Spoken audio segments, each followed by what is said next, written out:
Welcome to the Life Turkey podcast.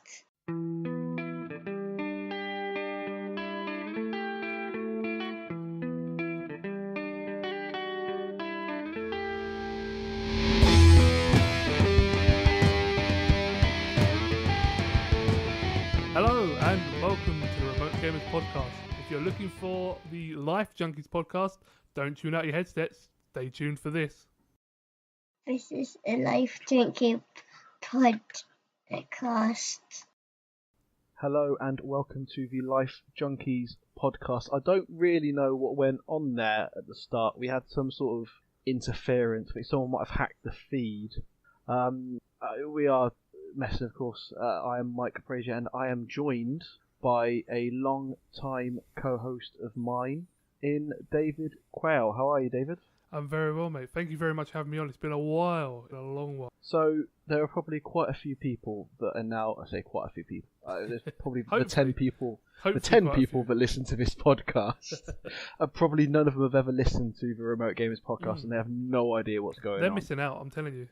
Honestly, they should find it in all the places that it is not on anymore. We can't even find it. So yeah, me and David, quite a long time ago, set up a podcast called Remote Gamers. Yes.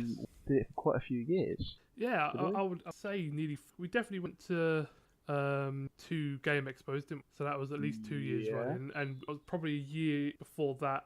And then we had a couple of mergers and a couple of switch around the formats and stuff. But yeah, so I reckon it must have been at least 3 years where it was just us two. Yeah. So what we're doing here now is David Cohen. Remote Gamers was a gaming podcast that me and David did, and it started just the two of us. And we designed all the I say we designed all the art. David designed all the art.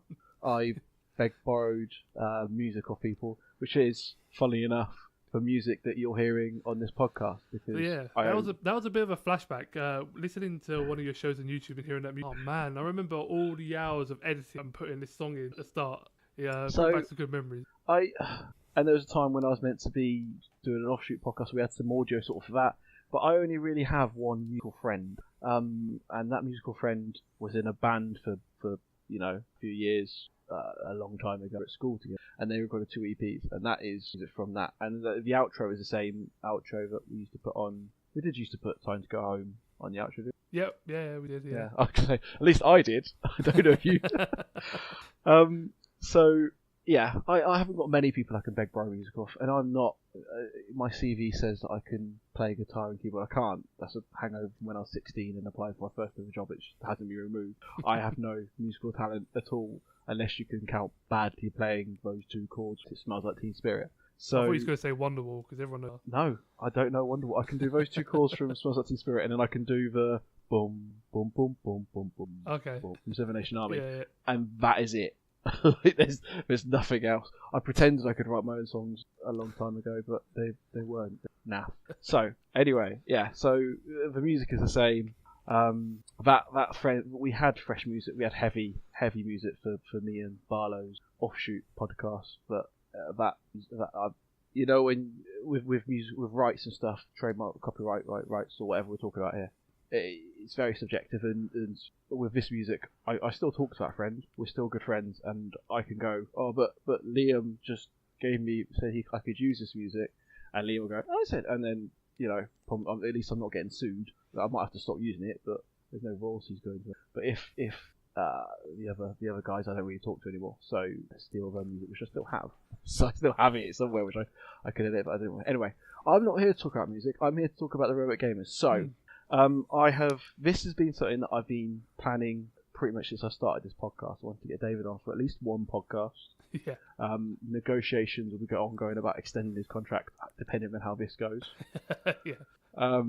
And yeah, just for a little reunion and see, because I've pushed my podcasting credentials on Remote Gamers podcast. I've talked about all the followers we had, and all the remote. Also, just a point, the Remote Gamers Twitter is still out there. I found it. Yeah, I can imagine that's still there. I never took any of that stuff down. Because but we like weren't I said, even, yeah, we weren't even Remote Gamers when we finished, were we? No, I can't even remember. We said White Noise right at the very end. Yes. But I don't because we had the gamer. I don't remember. So but the they website was Gamer Nights, and we were like remote gamers by Gamer Nights or something like that. Yeah, that's right. We basically got 3 or 4 other people to come help and join. I'm still really good friends with Joe, Calvo, him a lot, and Belsh I see him about, and Jane, who's actually running a really good photography business now. And I messaged him as well. So yeah, there's still some guys that I'm in good contact. That was sort of at the end of Remote Gamers' lifestyle. But actually, I wanted to ask you, do you remember how it started? I feel like I responded to a post on a gaming forum. I'm trying to remember the name of the game. Was it Gamer Dork? Was it? It was. Okay, so I was listening. I kind of got at this point in my life, I was working. I still do, but I was mainly. And I was just thinking to myself, some podcasts I listen to, I'm like, I can do that or do that slightly better. I'm pretty sure. I just don't know who else wants to do it with me. No, I didn't know any friends of mine that would be that in doing it. So I thought I'm gonna throw it out on, and I spoke to a few forums, and the Gamer Dork were the only ones to say, yeah, it's fine, advertise and see where you get. And I'm pretty sure you might have been the only person to respond to the request. Yeah, and it went from there really. Yeah.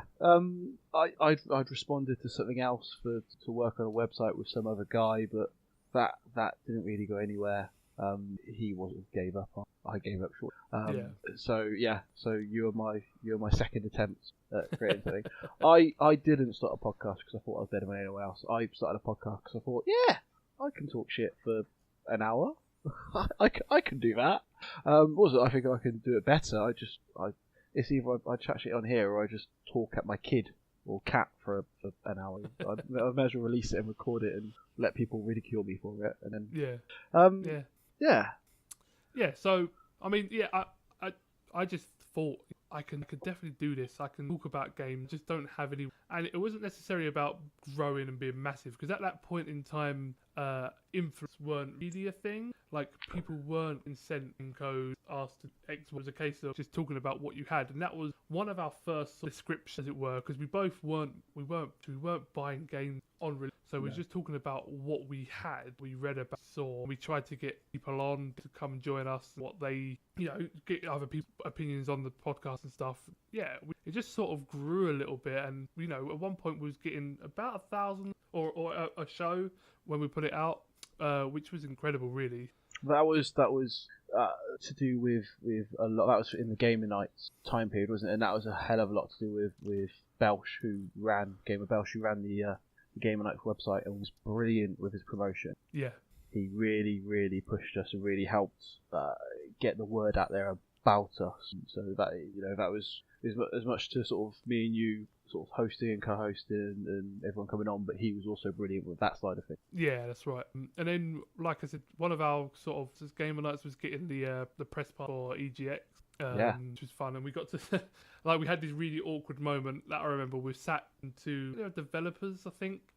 We just walking around 3 hours, and there was these 2 developers, and they were just asking that we did, and we did it because we had our Remote Gamers t-shirts on that I got made for us. The red ones. Yeah, the red. I still have mine somewhere. I got mine is somewhere with a load of old sort of memorabilia style t-shirts, so like my school leavers t-shirt and stuff like that.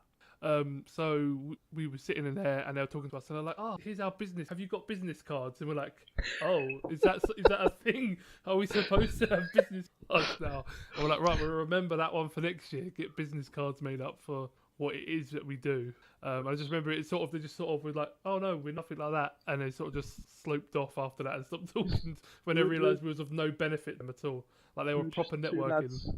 Two lads in our bedroom or bedrooms. Chatting on a, but this was right at the we weren't right at the start of game. There were guys like, again, the Gamer Dork guys that came before us, but the wave was still rising, it was still going, it was still building, and we were in at really the right place because we'd seen what these other guys were doing, and we could do something. We could learn from what they were doing right and what was hitting, and we could also add our own spin to it, and it's a completely different scene to what it is now. When almost this wave has almost crashed, and so after us came all the sort of corporate style podcasts. Everyone's got their own podcast now. It wasn't like that when we first started. And even then, when we started, I felt we was late to the game. Like there was some established podcasters years before, so I even thought we were still late to the game. But looking back now, it was still very early. There was no Squarespace advertisers on podcasts or anything back then. You know, there was no influencers or anything like that. Just people doing it for the love, and it didn't. It cost people hosting. People would pay out. I paid out for hosting. I think we could only hold at the time. I could only afford to pay to hold 5 episodes, maybe 6 hours. So that would probably be 5 or 4 episodes if one went over time and was a bit too long. So that's one of the reasons why it no longer exists anywhere, because that host's gone the episodes with it. Yeah, like I talk about the scene now. I'm as a wrestling fan, and I do the occasional wrestling podcast. Anyone that has ever been a wrestler or even seen a wrestling ring now has a podcast.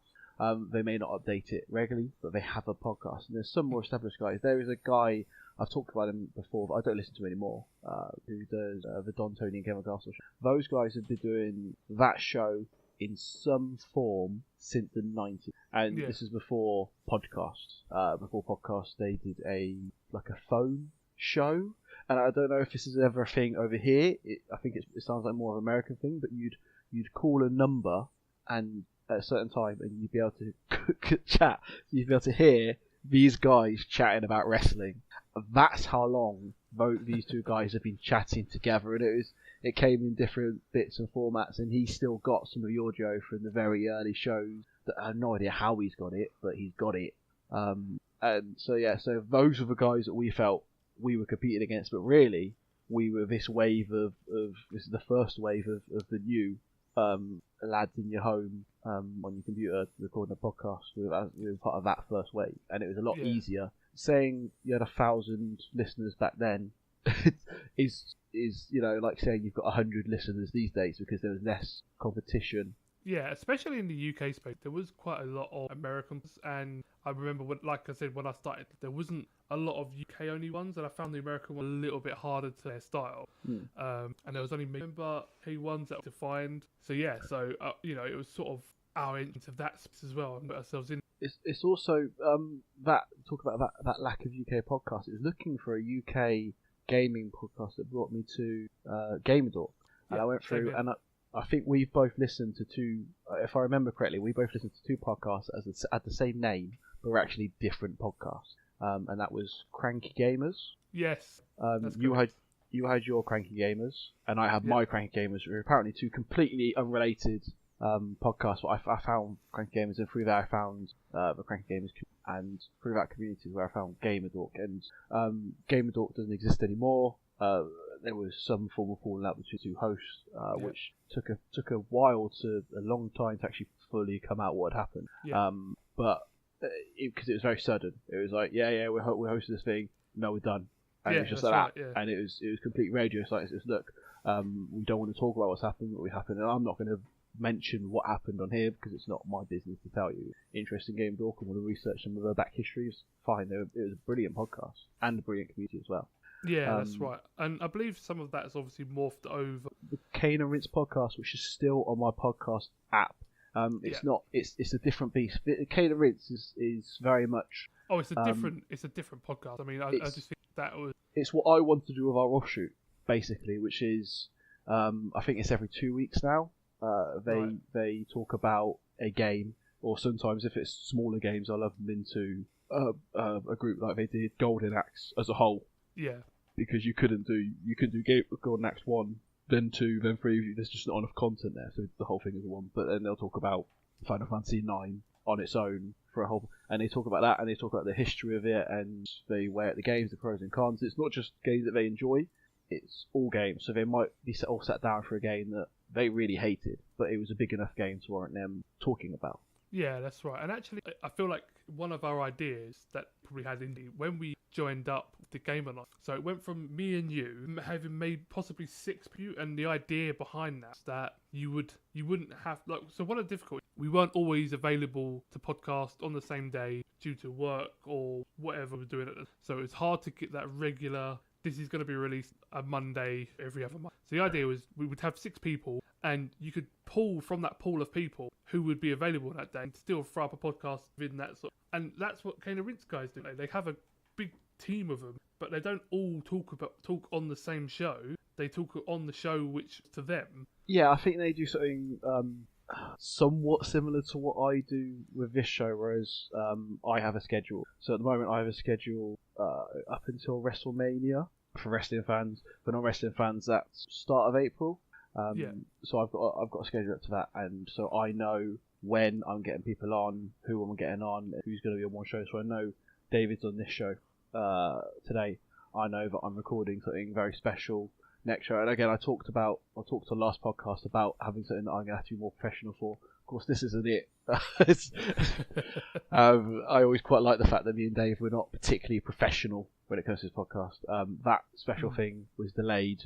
I was hoping to record it last week, because I'm recording it next week, and it might not be out for another few, depending on schedule and depending on what they want. But I've completely lost the words. But yeah, so I've schedule. So yeah, I've got this schedule, so I can get everyone down and know who's coming in. I think they do something similar. So they go, right, so coming up the next 3 months, we talk about this game, and then people I think people book themselves in based on availability and games that they would be interested in talking about. I think that's how they but you know, that's a great thing of having this community to delve into, to bring people in. Yeah, is what we had, because we had our guests that would come on for one episode or two, and we had some guests that I'm very, very proud of as well. We had some prominent names in gaming journalism, at least, come on. Yeah, the one that really stood out for me, which actually the one that was completely gutted about, was Guy Cocker. Yeah. He's now the editor of Stuff, I believe. But he was the GameSpot UK editor at the time, and we did it. Honestly, it was incredible, and we lost the record. For some reason, the recording corrupted, and we couldn't slot him in on another time. He was obviously extremely a busy guy at the time, and we just couldn't find another 2 hours to put him in. We lost it. So gutted that we lost that recording. It was probably one of the best podcasts to that point that we had done. He was an incredible guest. Really cool to have him on. He was really good. And that was your work. You got him on. Yeah. You hounded him for long enough to make him accept the invitation. That was a crown jewel. We had other ones. Then we had regular guests. Barlow, James, as we talked about, Kyle, and a couple of others that sort of we'd rotate through. We had remember we had Jeff Farley from on. He was on Joypod at the time. Is it the computer game pods show? Computer game show? Yeah. So we had him on, and we also had David Turner, who's the host, who's currently on maternity. We had him on. Was a Joypod guy at the time, but now he's on the. So a little interesting fact. So my getting into YouTube is and I've got a story about before I got into YouTube, actually being interviewed about YouTube. I'll tell it now instead of trying to work it in 5 minutes time. So at the first UK Gamer Expo that we went to, I left. Was it the first? Yes, it was. No, second. Sorry, I don't know. One of them, the girl I was dating at the time, she was around in London, and this was the second. Yeah, this is the second.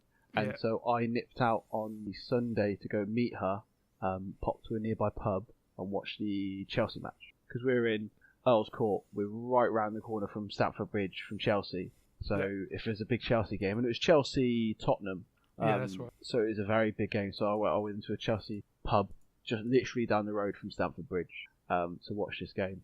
And as I'm trying to go out, there's a woman who I recognised from a gaming show that was on Bravo or some other sort of backwater UK channel. It was a very odd show. It's just her in front of a green screen. Basically, she did what guys on YouTube do now and talked to it about. But it was the only gaming show on TV at the time. That was it. Honestly, I'd scoured the planners. That was it. And she stopped me, and I was like, "Oh, I know her. She's a thing. This is really cool." And then she's like, "Have you got a few minutes to talk about stuff?" I said, "Yeah, okay. We want to talk about YouTube." And I stopped her and said, "Look, I'm going to have to put brutally honest with you. I don't watch any YouTube. And like, there's cameras. She's got cameras here, yeah. So I go, I don't watch any YouTube. I have no interest in the platform. I don't watch any of it." She goes, "Fine, it's cool. We'll ask you questions. We still might use it." Brilliant. So she asked me, "Do you watch much YouTube?" No. "Do you know of this guy, and said a random no.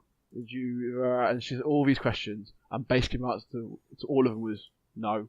I don't know, no. And sort of there's this air afterwards of sort of she was also very disappointed with my answers. I was like, what else could I give you? I told you at the start of I don't watch YouTube. And they said, oh we need you to sign this in case we need to use any of your footage. They're doing a documentary, and they're like, if we use you in the documentary, we'll get in touch and we'll let you know. Cool. Never heard anything back. Nothing. Which I wasn't surprised by. Like, I could have told you. And I was with it. It wasn't like I gone, yeah, I know about YouTube. I'd said to them at the start, I don't know. And they still wanted me, and were then disappointed when, funny enough, the guy that just told me he doesn't watch YouTube or know anything about it. But I'm now fully into YouTube. I was gonna say, what would that answer be now? I bet it'd be completely different. I still don't think I've heard of a bloke that they were asking me about. But no, I have a whole subscription thing on YouTube that I love. And as people that listen to this regularly, so hi, my 10 regular listeners, most of which have been on the show or are going to be on the show. Yes, I have a YouTube channel. This will be up on the YouTube channel. You can get back episodes of this podcast pretty much solely on the YouTube channel. As we spoke about before, we don't pay. We've only got a limited space on the audio side of things, so that only goes up. I can fit 3 episodes if I've got 3 short episodes, but it's normally only 1 episode. I think there's 2 up at the moment. And yes, but the story I'm trying to get to is one of the guys I really like is a guy called, I can't remember his name now. But he does a lot of stuff on What Culture, Okay. and he does a lot of stuff for himself. I can't, you know what? He's one of my favourite presenters, and I can't remember his name. It's really annoying me. But one of the shows he does, him and a friend of his, they do Metalhead reacts, and sometimes with metal music. But I think the thing that gets them the most viewers is Metalhead reacts to hip hop videos. Okay. And on a couple of the episodes, because they record these, 5 episodes at a time, because they don't live near each other, so they go down, do a recording day, and then go back home. He was wearing a computer game show top. Oh, man. And I saw it and had a little mark out moment. For non-wrestling fans, mark out is when you get very excited over something very small. So that was all this gumph and all I'm really proud about, which is what this podcast, or what I do best in this podcast, is for that little bit of he had a computer gaming show, and I was like, I know those guys. Yeah, I physically met them in person, Yeah, and I we thought it went was to a really pub. cool because this is a fairly big YouTube channel. And again, I don't listen to the computer game show, so it might be a lot bigger than I think it is. I still see it as being about the size that Joypod was back in the day. Yeah. But I thought that was a really cool moment, and it's really nice for him to wear a top that's obviously something that he enjoys. I presume he enjoys it. But it also had the small issue that there's a green line in their logo, and of course they're using a green screen behind them. So he looked like he had a hole cut out of him, where you could see the picture behind him through him. So let me ask you, Mike. Thinking back, it's hard to remember. What would be one of your favourite episodes? So this isn't in the show notes. You'll put me on the spot here. I mean, if you want time to think, I have 2 that are my personal. Go on. The first one is the Christmas episode that with with Belsh and that lot, and the Game of Nights guys, and we did like that weird intro with the Cowboys where we'd had this whole little play, and it took me like 4 hours to edit this intro with all the different sound effects and all that nonsense. It was hilarious to do. Like, it probably took us just as long to record it. Stop laughing over the stupid lines that I had come up with at work and put it into the show notes. Wait. Who came up with the lines? Pretty sure I did, didn't I? No. I wrote that script. Really? I spent ages writing the script because at one point I what did I call Barlow? I insulted him with like an old I think I called him a rapscallion or something. I took ages writing that script. Can't believe you're stealing my work and passing it off as your own. The one thing I contributed to Remote Gamers, and you tried to say you did it. I feel like it might have been joint.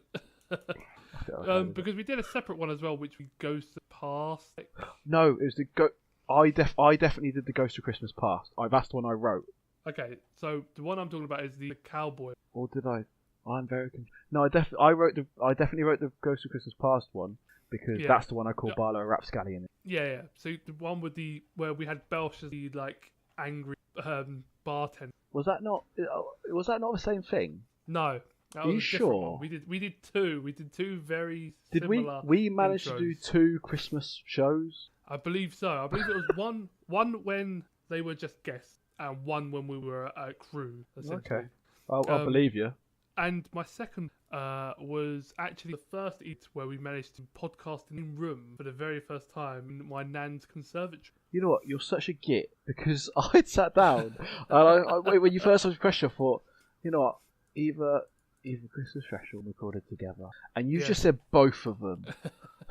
And the thing is, it was really good, but we just spent the whole day in London traveling. Got out late, got back, set up everything. It was a totally different setup because to hope that the other person's voice wasn't hitting your microphone and vice versa. But you were in the same room. It was an interesting setup, and it was a lot of fun.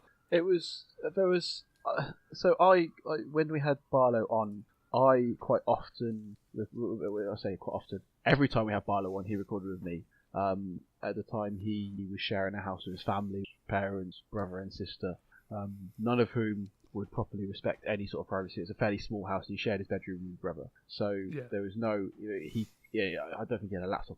He had a laptop for a bit, I think. But he wouldn't have been able to sit down at his desk in his room and record a show. It wasn't a possibility for him, because someone would have come in at some point while we were recording the best piece of audio that we'd ever record and ruin the whole thing. So he used to come around to my house, and we'd set it all up. We'd set up so that we could both be heard by whatever mic we're using or whatever we did, and we sat there and recorded in the same room together with you. And sometimes it would cause an issue because we saw body language and we were there next to each other. We'd often respond to each other far quickly than you could respond to either of us. Yeah, exactly. And we had a tendency.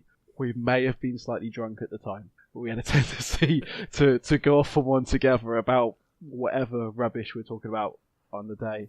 So for me, to be able to record together and then have that same together, it was something pretty cool. Yeah, it's one of those shows that we had the truncated silence audio delay at the time. The fabled truncated silence that I had to work out. I was like, it took me ages when I did my first podcast. I'm sure there was a tool that would allow me to do this.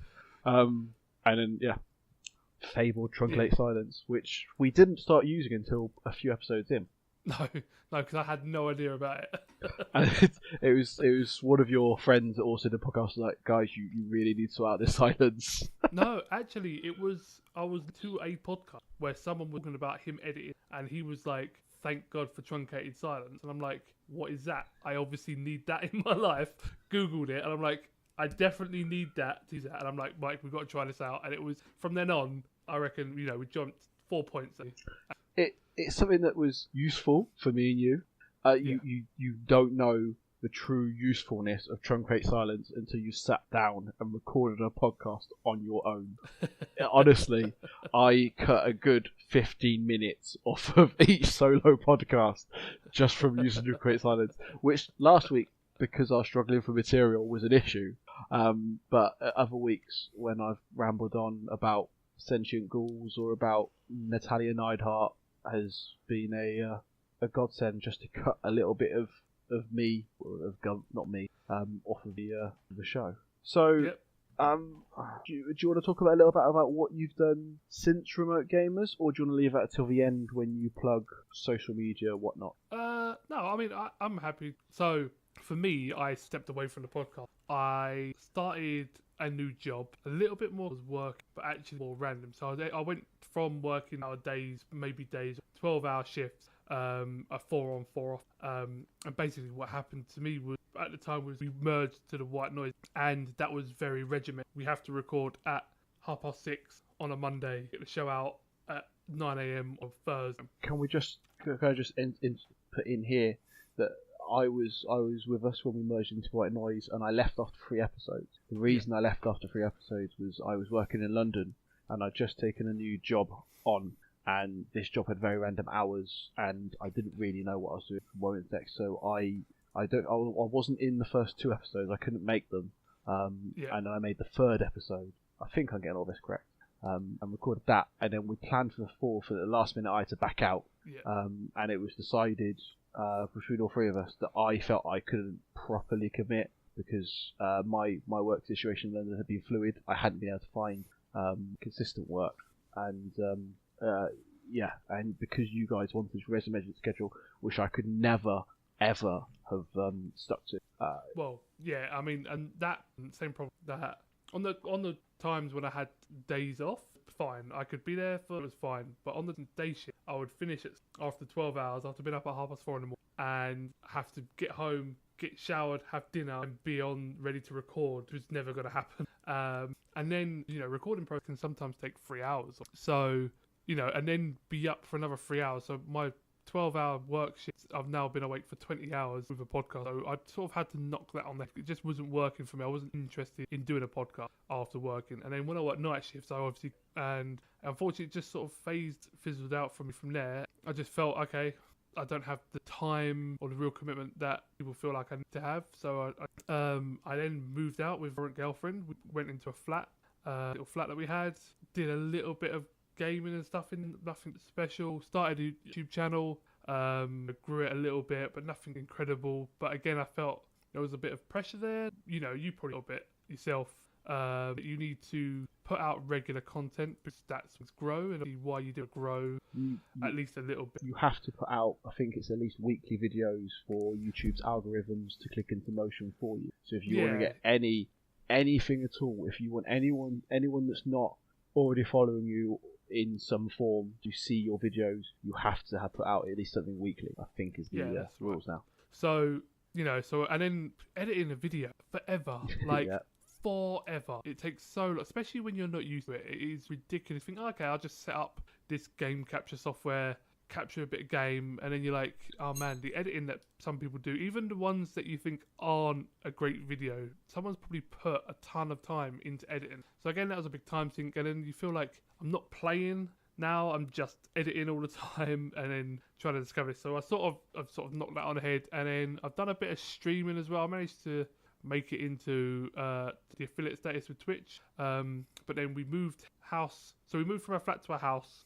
and we're now in that house. Then we decided to get a dog last year, so I spent the last 7 months training my dog, enjoying that time more than I have, wanting to stream. And so I'm just now let's think about streaming. I spent a bit of money on getting my banners done, some emotes done, little artwork made for my channel. I spent money like on that, this. so. Do you like the artwork? I paid a guy to do it.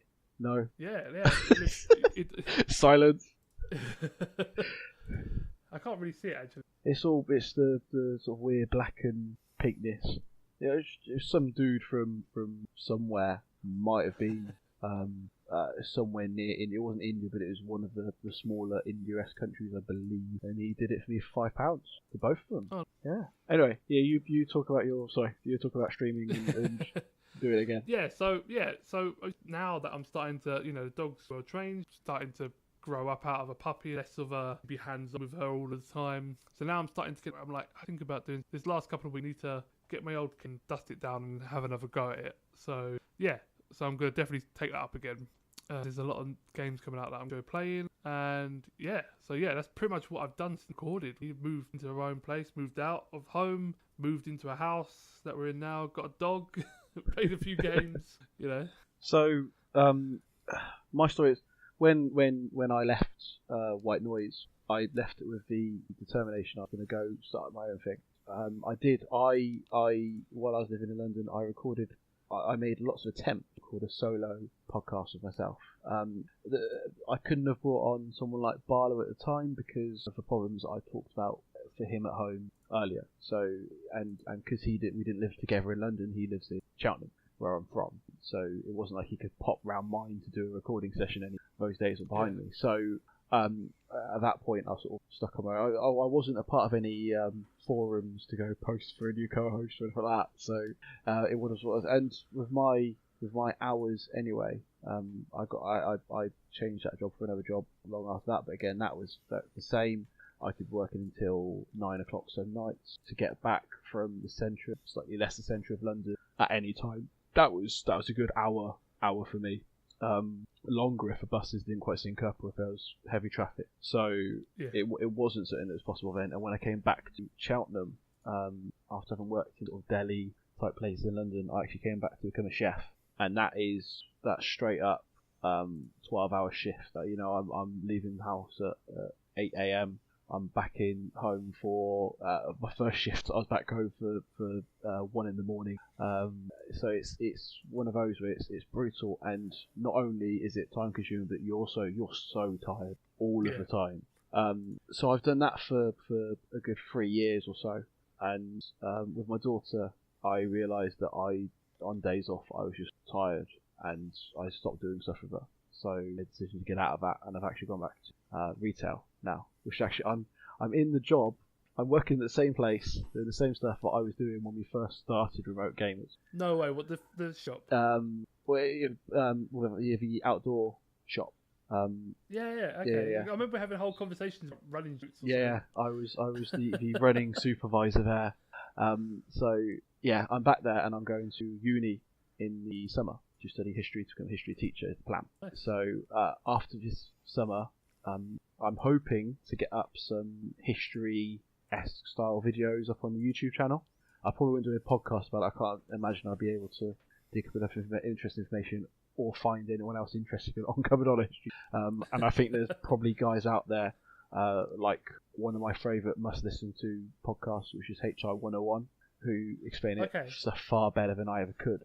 But I thought you was going to say Dan Carrin. No, I haven't. You heard that? I haven't brushed out. I've got HI 101, which they do 2 episodes a month on the same subjects. You get roughly 3 hours worth on each subject, and they go through. And he's really good. He's a Canadian guy, Adam Blesky, and he has a group of friends, and he pulls one out each month to talk about a topic, and that's all the history goodness that I need from other.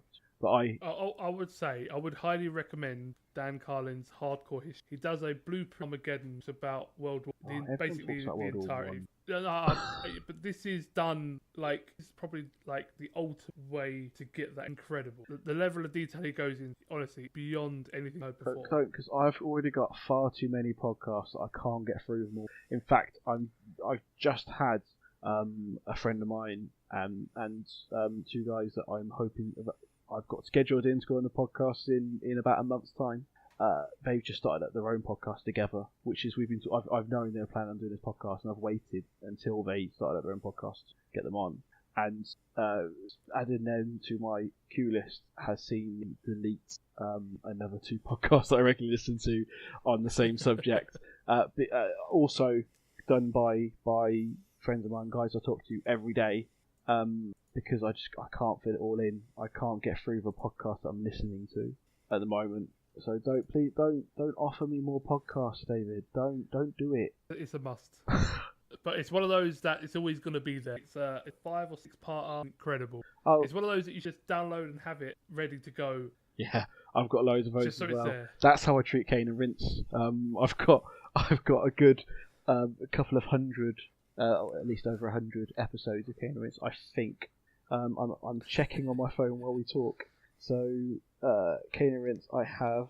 I may have been a bit overdramatic. I've got 46 episodes of Kane and Rince, and with those, I pick and choose the games I like, and I split into 2 categories That's how I use Kane and Rince as well. I only sort of listed the games that I've either completed or played or. But I've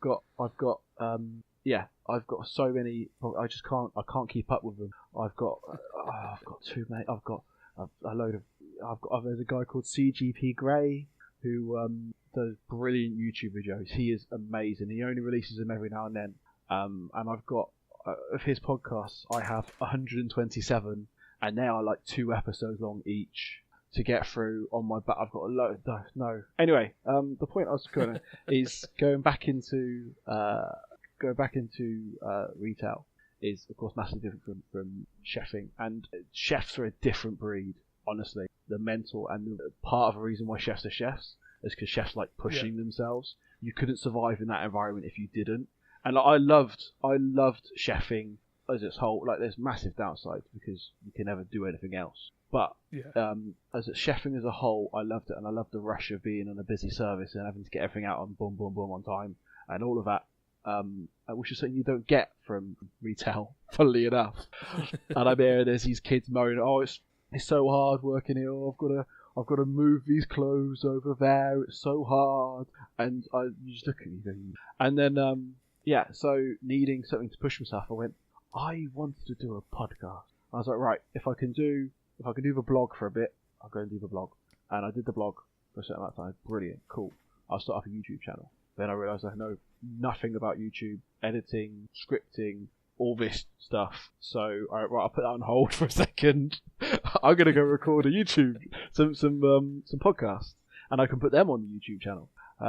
So that's where I started this podcast from. Now I have this free time, and going forward, I'm gonna have this time where I'm at uni, surrounded by hopefully creative minds and stuff like that. I've been able to start this up and get it rolling. So we're both sort of fairly newish to the back to the scene, really. Yeah, we're both coming back with a little bit of a spring in us. So that has now been nearly an hour's worth of recording for what's supposed to be an intro. So we're going to come back with what was supposed to be part 1, and I will probably end up being part 2. You're listening to Life Junkies podcast. And we are back to what was part 1 and is now part 2. We've had a little discussion in the break, and this is it. This is all we're giving you. You don't deserve more of us. If you want more, you're going to come back another time. I think this is enough, if I'm honest. We'll just go home now. We'll give you a little bit more, cause like the little teasers we are. So the original plan for this was we were going to do a short intro talking about remote gamers, and then we were going to go into part 1, what have you been playing, and then part 2 we're going to talk about a subject. So we decided we're not going to talk about a subject anymore. We're just going to talk a little bit about what you've been playing. Now this is different from back in the day, because at first we had maybe 1, maybe 2 games, because we were recording every week. Yeah. It's hard to get games played in a week, especially when you've got work and family commitments and stuff like that. It's hard. Yeah, it's hard to play different games. I used to block out times. There's a time when I do it myself, daily planners. So 11 o'clock I'm at 12 o'clock I'm doing that. I used to block myself out a good a few hours. Try and block myself a few hours every day that I would play a certain game.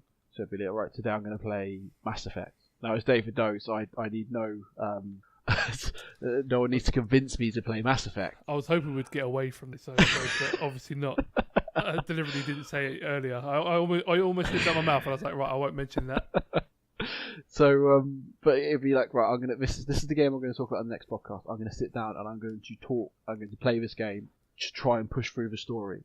It never managed to work. I ended up pseudo. Oh, I played a side bit of Golden Axe. Let's talk about Golden Axe, and so it never properly worked, which is part of why me and Barlow wanted to do the side podcast to talk about one game each month. What the plan was at the time, just because I used to find it really hard to get the games played, and in the end it degenerated to. Well, I played Football Manager again this week, and so David's sighing and go, right, I'll take the lead on this one then. Yeah, I can't even remember what subscription stuff it was, but I used to have where they used to send you the games in the post, send them back. I had Boomerang. Boomerang, it was the other one. I can't even remember. I paid £3.50 a month, and I got one game a month, and I still have the last game they sent me. I stopped paying many years ago. I can't remember what they're called now. It's really annoying me. But anyway, I used to just load my list with games that I wasn't gonna buy, but might be interested to put on the show. And actually, I found a good love for Batman Arkham Asylum, because I put that on that list, and I managed to hammer that in a week and complete it. And I was like, okay, that was incredible. And I remember that being on the show. So it worked out well sometimes. I'm looking at my copy of Batman Arkham Asylum, Batman Arkham City, and Batman Arkham Knight, which I still love, despite the way they mess around with Red Hood. I still love that game because the Batman mechanics were absolute gold. That is one of my favourite games of all time. It helps that I absolutely love Batman as well. That's always a good. So, So we've now talked a bit about our failed attempts in the past to try and keep adding stuff.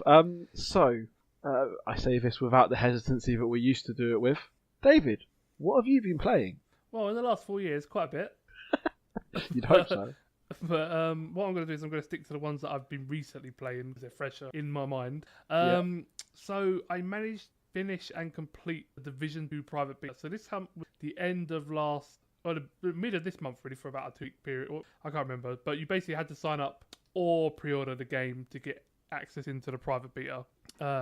Me and a good friend of mine, we hammered the first one, loved it. It is one of these games as a service type games where it's never finished. They're always adding on, making new bits, but it just felt a little bit different with the Division, that there was a end game. There is a point in time where you have completed the game and you're just now playing the sheer fun of enjoying the world. So I really love the first Division, so I thought, right, definitely got to get definitely got to register for the private beta of the second one. Luckily, I got a key, played it all weekend with a friend of mine, and we had a great time. So this time, the second game is set in Washington, where the first game was set in New York.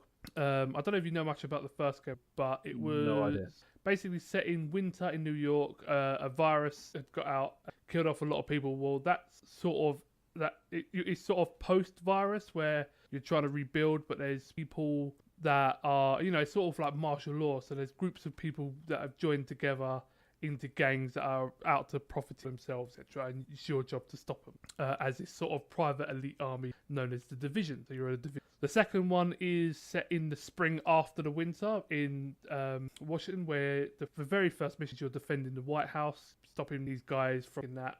And the game sort of carries on from there. It's a third-person cover shoot, but with a very, very heavy loot mechanic involved. So you're constantly upgrading your gear. So you're looking at, it is very stats-based. So you want to equip, if you pick up a set of gloves and it's a higher level than your current gloves, you want to equip that, and that overall improves your armor stats for everything. So you are constantly equipping stuff for your level. And then when you hit the level cap of 30, then you're now equipping gear just continually improve your armor stats, your weapon stats, or give you different abilities. It might reload your gun, increase the slowdown time on one of your perks or your abilities, such as it's sort of, there's almost like, a million different ways to load out your character.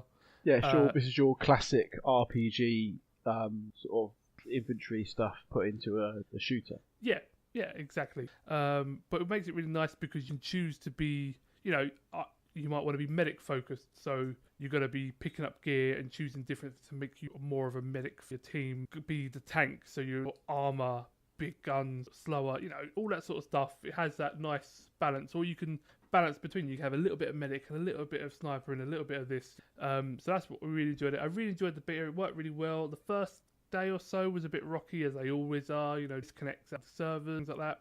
But, as long as one of you was still in the server, as soon as you loaded the game back up, it put you straight back where you were. You didn't even have to say, do you want to join? It would just load you straight in because it knew that's where you were previously, and that's what to do.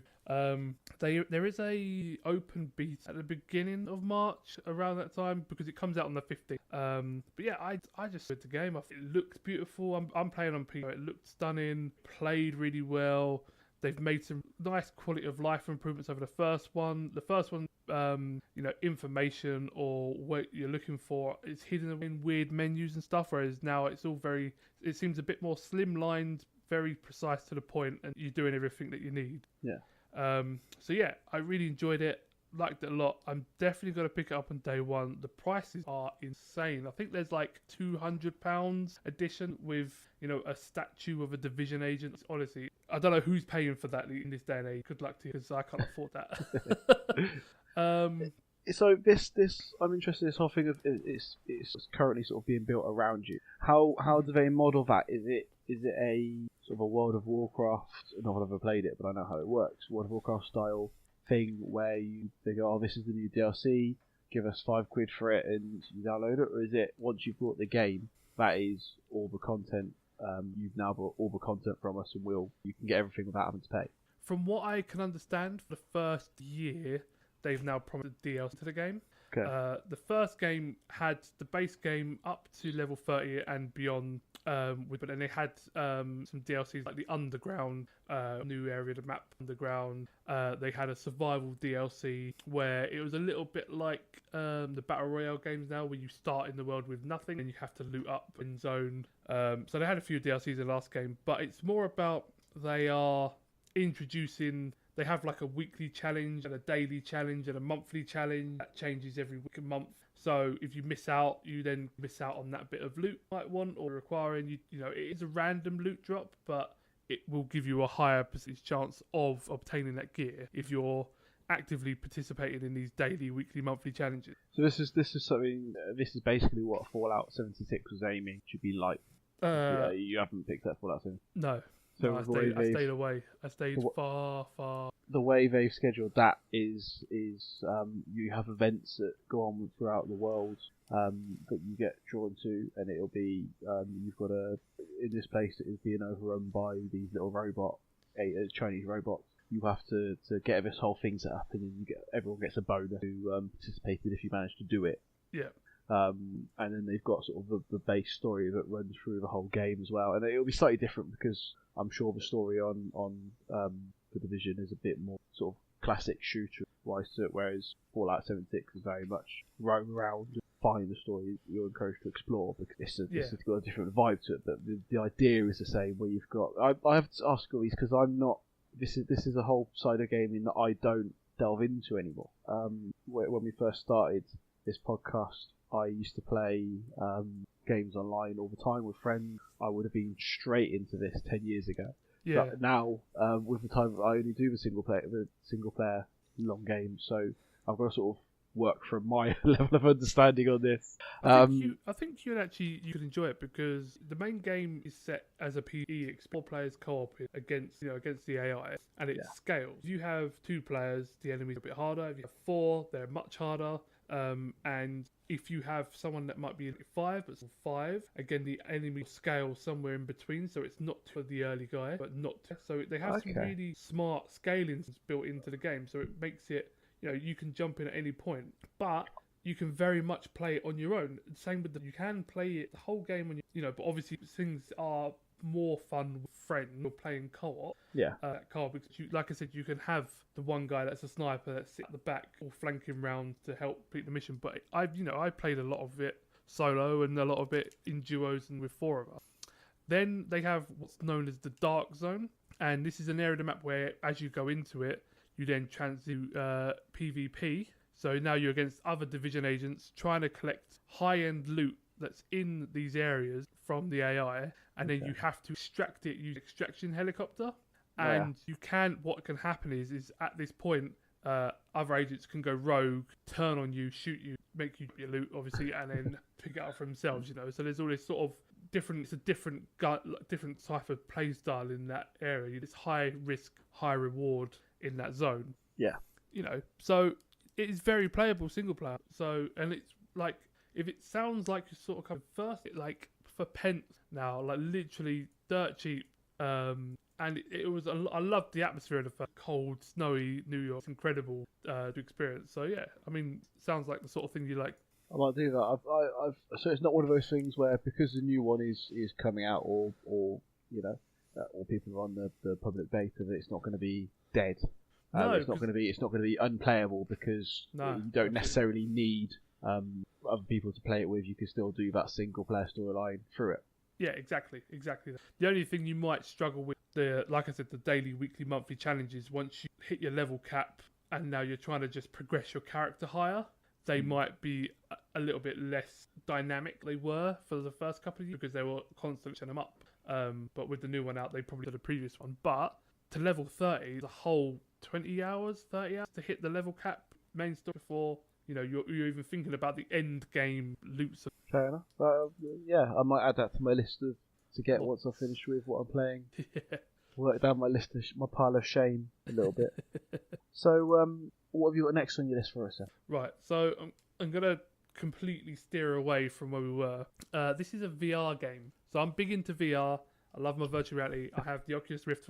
I have a man room, which is where I'm recording. It has my PC in it. I have a racing rig, I have VR, I have stuff stuck to the ceiling for VR, different cable mountings, all this. You walk in, it's like... Wait, so you were just there going about, who can drop £200 for a whatever, and now you've got a man room with your own Darth Vader capsule, so you can immerse yourself in... This is why I can't afford to drop £200 on a special edition, to spend it all on this stuff. I'm sat here at my living room table, recording this podcast with a very irritated girlfriend who giving me dirty looks because she can't watch EastEnders in the living room TV. Yeah, I mean, I've been fairly lucky that we've always lived in a house where there's been a spare room that I can take over, and I can piece by piece build out my gaming up. So I haven't just done it all at once. I've built it slowly over time. I mean, the desk is incredible. An old reception was never used, and it is perfect for PC games. It is massive, and I love it. But that's the same for the table I'm sat at. It was someone that lives down my dad's road. She died, and they put this out to free to a good home. So we've got it's basically a dining room table with 3 chairs. We've got for free. So anyway, right. So Derailed Valley VR game. Essentially, you are a train driver in VR, which sounds boring, but it actually is one of the funner implementations. It's not very simulation-like. It's more sort of fun. I mean, the name Derailed Valley suggests that you're going to fly off the tracks, and often you do. And in VR, makes your legs go weak, and you stood up, and all of a sudden the train's flipping off the tracks, and you're trying to maintain your balance because you're not quite sure where you are in real life. This is a bit like I know they probably made a VR version of this now, but is it Truck Driving Simulator? Yeah, I would say it's on par with that. So it's a similar idea of if you've got all this and you can just go, but you also can do something silly and knock yourself off the tracks if you fancy it. Yeah, exactly. They put out a demo, and then this is their early access out into the public. I mean, it's just a lot of fun. You start off with this tiny little diesel shunter train, and the idea is that you go to the train stations, you pick up a job. The job tells you exactly what you need to do. Pick up this car, shunt them together, deliver it to this point. It has like some fun mechanics where if you're pulling, like with a little shunter, if you're pulling too much weight up a hill and you've got the engine revved up too much, it will start to slip and you roll down backwards, or the engine will overheat and you roll down backwards, derail. You do have to do a little bit of management. It's a lot of fun. And then they're working towards so you earn money and you can buy a steam train. And for instance, the steam train in VR, you have to shovel the coal in and have to throw a lighter in a coal on fire. You have to wait for the water to build up. You have to manage a steam engine, just open up the throttle full speed and see how fast you can go around this corner while towing 50 wagons and see what happens. It's just one of those sort of experiences where if someone hasn't played VR and you put them in this, they're stood up, they're flicking all the controls with their hands, using the hand control, they're pushing the levers and the brake, and the very first time that they stop, everyone instinctively leans forward like you are on a tube train because you're waiting for the force to stop and push you backwards, and then people end up falling over and silly things like this, just because it just feels so real and it's just a ridiculous experience, but it's a lot of fun. There's not really much more to say than that, really. It's just one of these cool VR early access games that I think is going to be good in a year's time, but I thought, you know what, I like VR, let's get involved with it now. Also, while it's cheap, I don't mind helping, the development costs, see where it goes from here. I'm happy with the £80 I paid for it now. And when it comes out, if it ever comes out and it's amazing, I'm still happy I paid the £40 it might be later. This is just made me think about that second Eurogamer Expo I went to. VR was just really, really in its infancy. And I remember there were machines. I don't think we ever got to go on them because the queues were ridiculously long. I got to play the first Expo. It might be the second one that appeared. And I got to play an airplane simulator or fighter pilot thing. I was in like a Spitfire, and I had the Xbox controller, and I was flying along, and it was janky. It was cool because in VR, it's the first time I've seen it. And then I did a barrel roll, and my stomach leapt into my throat, and I felt like I was going to be instantly sick. And I was like, right, I'm done. I feel really, really sick now. I need to leave. This is one of those things. When the 3DS came out, there are people that had issues with that, with the 3D aspect of it. So I can't imagine taking one of those people and chucking them into a VR simulator. How they're going to feel. That must be, yeah. It's all about what we've learned as a VR community. We've all learned that it's all about frame rate. You need to be putting out as many frames as you can. Anything below 60 frames feels, doesn't matter who you are, the first couple of times you try it, will beefed up my computer and or turn the settings down or whatever I need to do to make it run. It's better to have it run smoother than look better. Yeah. In VR at the moment. It's a lot of fun. Right. The next game is Sea of Thieves. It's coming up to its first birthday, the end of March. So it's been out for you might. So I don't know whether you have Game Pass. I do have Game Pass. I've probably got this downloaded to my Xbox. I can tell you I haven't played it. Okay, so yeah, you probably have it. I mean, what I was going to say is you probably have the ability to play it because on Game Pass it's free for everyone. You pay that subscription. I brought this on the PC on day of release and I had a lot of fun with it. But again, it's one of the games that's been released in a state that it should have been waited. Yeah. If that makes sense. So there wasn't a lot to do with it in the first couple of months, but over the year, when you look back at the changelogs, what they've introduced, this is how it should have launched a year ago, and it would have come out with massive high praise. There just wasn't a lot to do with it, but I've sort of stuck with it. A good friend of mine that I play with, he has hit Pirate Legend, which is there's three different I want to say factions, but it's not factions. There's three different people in the game. Three different merchants in the game that you do jobs for. There's the Order of Souls, which is spooky stuff with ghost pirates, captain, things like that. You turn in their skulls, you defeat them, you get their skull, and there's the Gold Hoarder, which is basically the riddles or X marks the spot treasure maps. You go to different islands, dig up, trade them in. And then there's the Merchant Alliance, which they've added some new ones to that because that was the worst one where before it used to be like, go find us 6 black chickens and bring them back, and you're like, well, where are they? You know, you'd be island hopping trying to find an island with chickens and hopefully the black one's there. But now they've added some stuff where you would pick up 2 bottles of rum that can't be too heavily handled because they'll break, or a crate of silk that can't get wet, or a big plant that has to be kept wet. You know, so you have to, while you're transporting them, you have to take these different factors into account to get the most money. Yeah. So to get Pirate Legends, you have to hit level 50 in all 3 of those. Which sounds not a lot, but if I tell you that between level 40 and level 50 is almost identical in 1 and 40, it's a grind. Okay, so a massive. I've only hit level 40, and I've been playing pretty much on and off free in one of my merchants, and he's managed. He hammered it, and he's loving it. But it's one of these games that you'd be like, right, put this mission down, we'll do it, head out for this mission, and then now you might get attacked by a kraken, so you take out the kraken, pick up the loot from that, and there's a skull fort, let's go have a look at that, and then there's already 2 ships over there fighting over it, so you jump into that fight and hope to sink them and rob them of their loot. You know, it'd be 3 hours later and you're like, haven't really done a lot, but I've had a great time with pirates, you know, just been sailing around being absolute thieves to everyone. I'm starting to work out how he's managed to get Pirate Legend and yet you're still only 40 on one of them. Oh, Dave's off pirating again. Yeah. So it's just one of these, and it has some really cool mechanics, all about teamwork. You can play it solo. There is a boat designed for a solo player, but when you get into the bigger boats, you know, if you're sailing, if you're the captain and you're steering the ship, chances are the sails are right in front of your face and you can't see where you're going really. So you need someone at the front telling you where you're going, adjusting the sails. It's a bit of teamwork.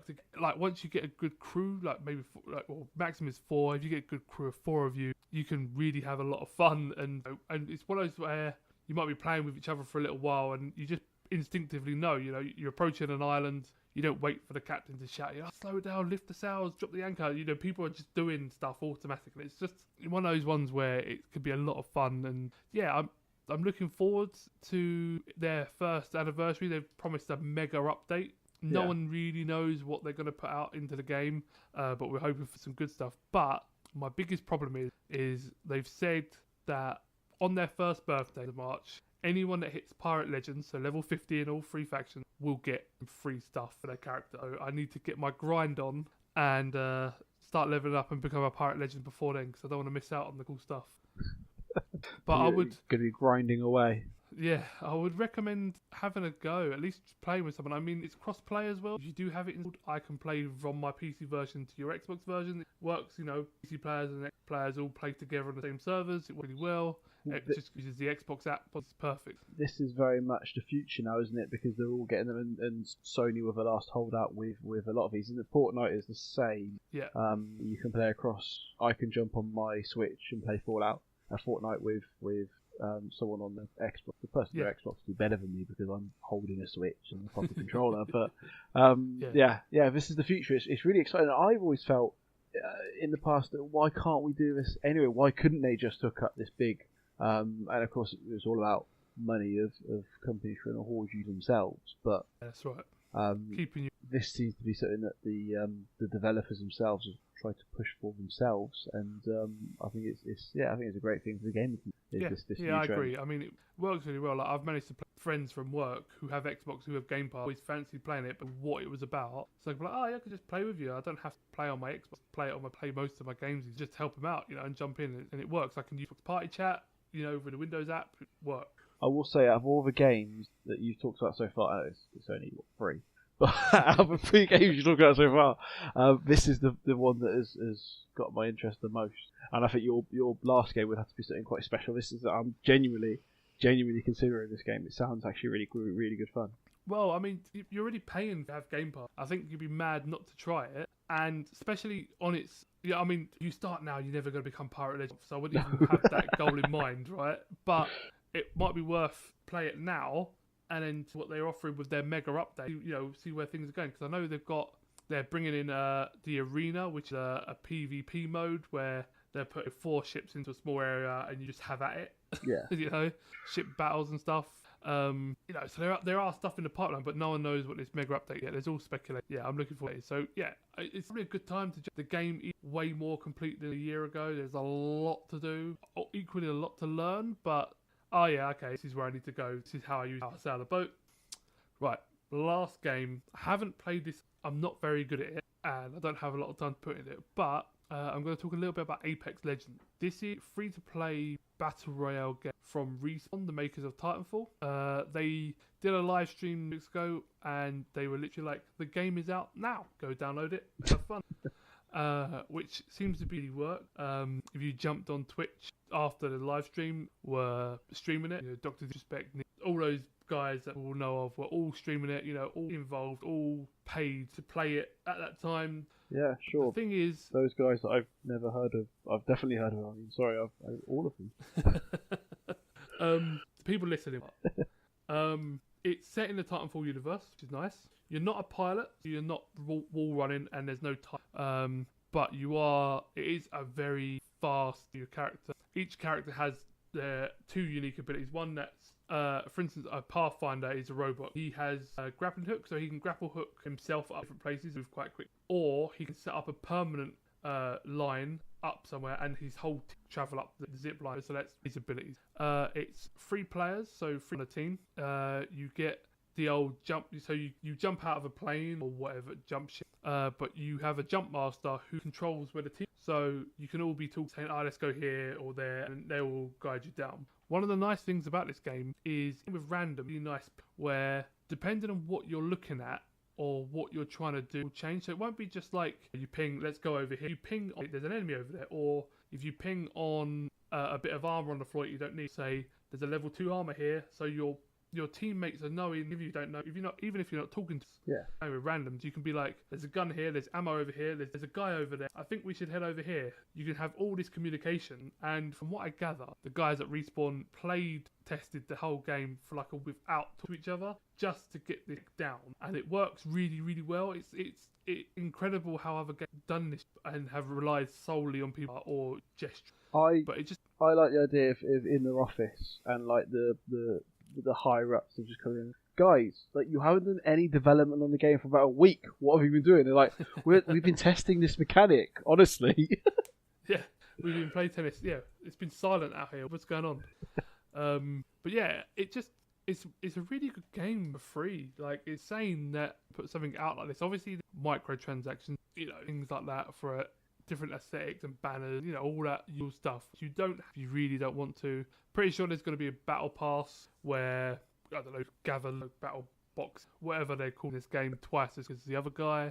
But you don't want to pay for that stuff and you don't care for it. You don't have to. yeah, it's just a really good game. I am rubbish. I don't have into it, but it's just one of these games that a couple of years ago would have been £60 full price still attached, and they'd just be like, yep, have at it. So yeah, it's one of the big games. I think still loads of people watching it on YouTube. I mean, it's currently third in the Twitch charts right now. It's 107,000 people just watching people play it. It's insane. Cool. But other than that, currently what I'm playing, puppy sitting and puppy training and going to work. These are, I'm pumped for the Division 2 when that comes out. That's going to be my big game this month. So I can't talk as well or as eloquently as he does about his game. He's far better at this at communicating with people than I am. I will probably start to talk about a game and then go off rambling about my cat for 15 minutes. I heard about the dog. But yeah. So I think, and I may have mentioned, I've definitely mentioned this. I don't know if it was in our break or if it was in part of when David was talking, because my brain can't remember facts or anything. But my gaming choices are going to show how different me and David have gone. They always are. We always have been. Apart from the derailed valley, which, to be fair, sounded like it was going to be some sort of weird RPG where you're some young kid from a small village in a valley and you go off to fight the monsters that have taken your grandpa. I fully believe that was what that was going to be. So he's gone for mainly for big multiplayer games. I've gone very much single player games. I just find it suits me more and I can play at my pace. I am going to pop in. I haven't got it down in the show notes, but I'm going to just quickly mention Football Manager myself. And this isn't. What's this game? I have no idea what this is. This is I'm not going to sit there and go, this is Football Manager. We do this. We get these players up and we even put them in it. But I play a boatload of Football Manager, and the great thing about Football Manager is that, as I said today before recording, I can play it with whatever I'm doing. I might be sat here watching a film. I've got Football Manager on. I might be. This is one that I think baffles even quite a few Football Manager players. I might be sat here playing another game on Switch or the Xbox or something, and I've got Football Manager next to me, just so I can just tap for it. And it is because you hit that space bar and you go continue and it goes on. Especially this year, I'm doing an England save, which is based around testing out tactics from Jonathan Wilson's great book, The Anatomy of England. And that's also the name of my blog series. We're going back in time and looking at different tactics and trying to work. And in that, there is a lot of pressing. In fact, what I've learned to do now is just go on holiday and set it up and come back on the day. So there's a lot of that just ticking over. So I'm quite often playing it while I'm playing one of these games. I can guarantee you that I've played Football Manager while playing it. But the reason I brought it up, and I will mention it again at the back, is if you are interested in any of my Football Manager I've done an England one this year. I've done the Cambridge one for FM18, which is still ongoing. I still have updates. I was literally here at FM18 came on to record. You can find those on blog, not on Life Junkies, but on KSayRense .wordpress.com. He's got his great stuff, which is far better than anything I could ever hope to write. And you've got me on there, and there's a couple of other guys who jump in and post stuff as well. So that's where you can find it. You can also find a few videos on my YouTube, and I'll talk about my most recent FM video in a minute. So that's my little FM plug. So if you enjoy FM or if you enjoy FM content, I presume you enjoy FM content. But you can find me on there. So to actual proper games, because I love FM. It is a massive part of my life, but I don't consider it a proper game as such because of the way you play it. It's basically a spreadsheet that you shout at sometimes. The first game I want to talk about is Dragon Age 2. So this is, funnily enough, the sequel to Dragon Age Origin. For anyone that hasn't played Dragon Age, it's set in a medieval time. The idea is that you are being invaded by Darkspawn, which is sort of just evil in form. and it's just these minions. They live underworld, and every now and then they invade the Earth. And the first one starts with you are part of the king's army, and the king is betrayed by one of his closest men. An entire army is destroyed over you. You flee north with friends. You become this Grey Warden who is designed to train to fight the enemy, and you end up becoming, funny enough, the hero. And you meet all these brilliant characters along the way. And it's a really, really well written, really involved story, and I loved it to death. I really did. Played everything out of it. And there was some DLC which I never quite got around to get. It's one of those things. Is the DLC, if it's that side out of mind, I'm very simple, so I never got around to the DLC. But I Dragon Age Origins was brilliant, and I very much loved it. And it makes you make some very interesting choices that can affect your characters. It's made by BioWare. Who, David? Can you tell me what else BioWare make? Mass Effect? They make Mass Effect, which I've played so many times. Mass Effect. So it's basically Mass Effect with swords, which is why I picked it. I love it to death. So, Dragon Age 2. This isn't quite as fun as Origins. The issues I have here is very much the character. You have a war friend called Varric, brilliant. The rest of them are all fairly irritating in their own ways. You have a very emo elven fighter, warrior, sorry, called it's probably why he's so emo, I don't know. But and he's always they're always miserable about something. They're all very down, and it's all I hate this, so he hates magic. In the storyline, for very good reason, he's been tortured with magic. He's been forced into slavery by magic. He has literally. They have Lycerium, which is basically powdered magic, which has been burnt into skin. So he has this Lycerium onto his skin as a pirate reminder of his. So yes, he's got a very good reason for being very miserable. But it's when you take him, and then you've got two mages, and when you first meet him, I think you've still got your sister in your party who's a third mage. You might be a mage, that could be four mages, and he hates all magic. So anything you ever say that isn't anti-magic, he doesn't like you for it. And you've got these character things, so whether they like you or dislike you, and nearly my whole party hate me because you've either got to be militant on one way to make, and there's the other guy who absolutely hates everything to do with the guard and what they do because he's a mage and he's subjugated. So he's another emo guy, and there's another girl that's doing blood magic who's very nice. She's voiced by a lady from. Did you ever watch Torchwood, the old spin-off of Doctor Who? No, I didn't. I know about it though. No, I didn't watch it. There was a Welsh girl on there who's appeared in a few other things, and she voices her. So I liked her automatically. I recognised the voice actress. Okay. But then she does this blood magic, which in the world is a very dangerous magic. You're literally, with all magic, you're dealing with demons, but blood magic is by far the most dangerous. And anything you ever say that's not pro blood magic, she gets annoyed at you for. And it's far easier to annoy these guys than it's actually be. I said pro blood magic stuff a couple of times just to see what happened, and she didn't actually even react.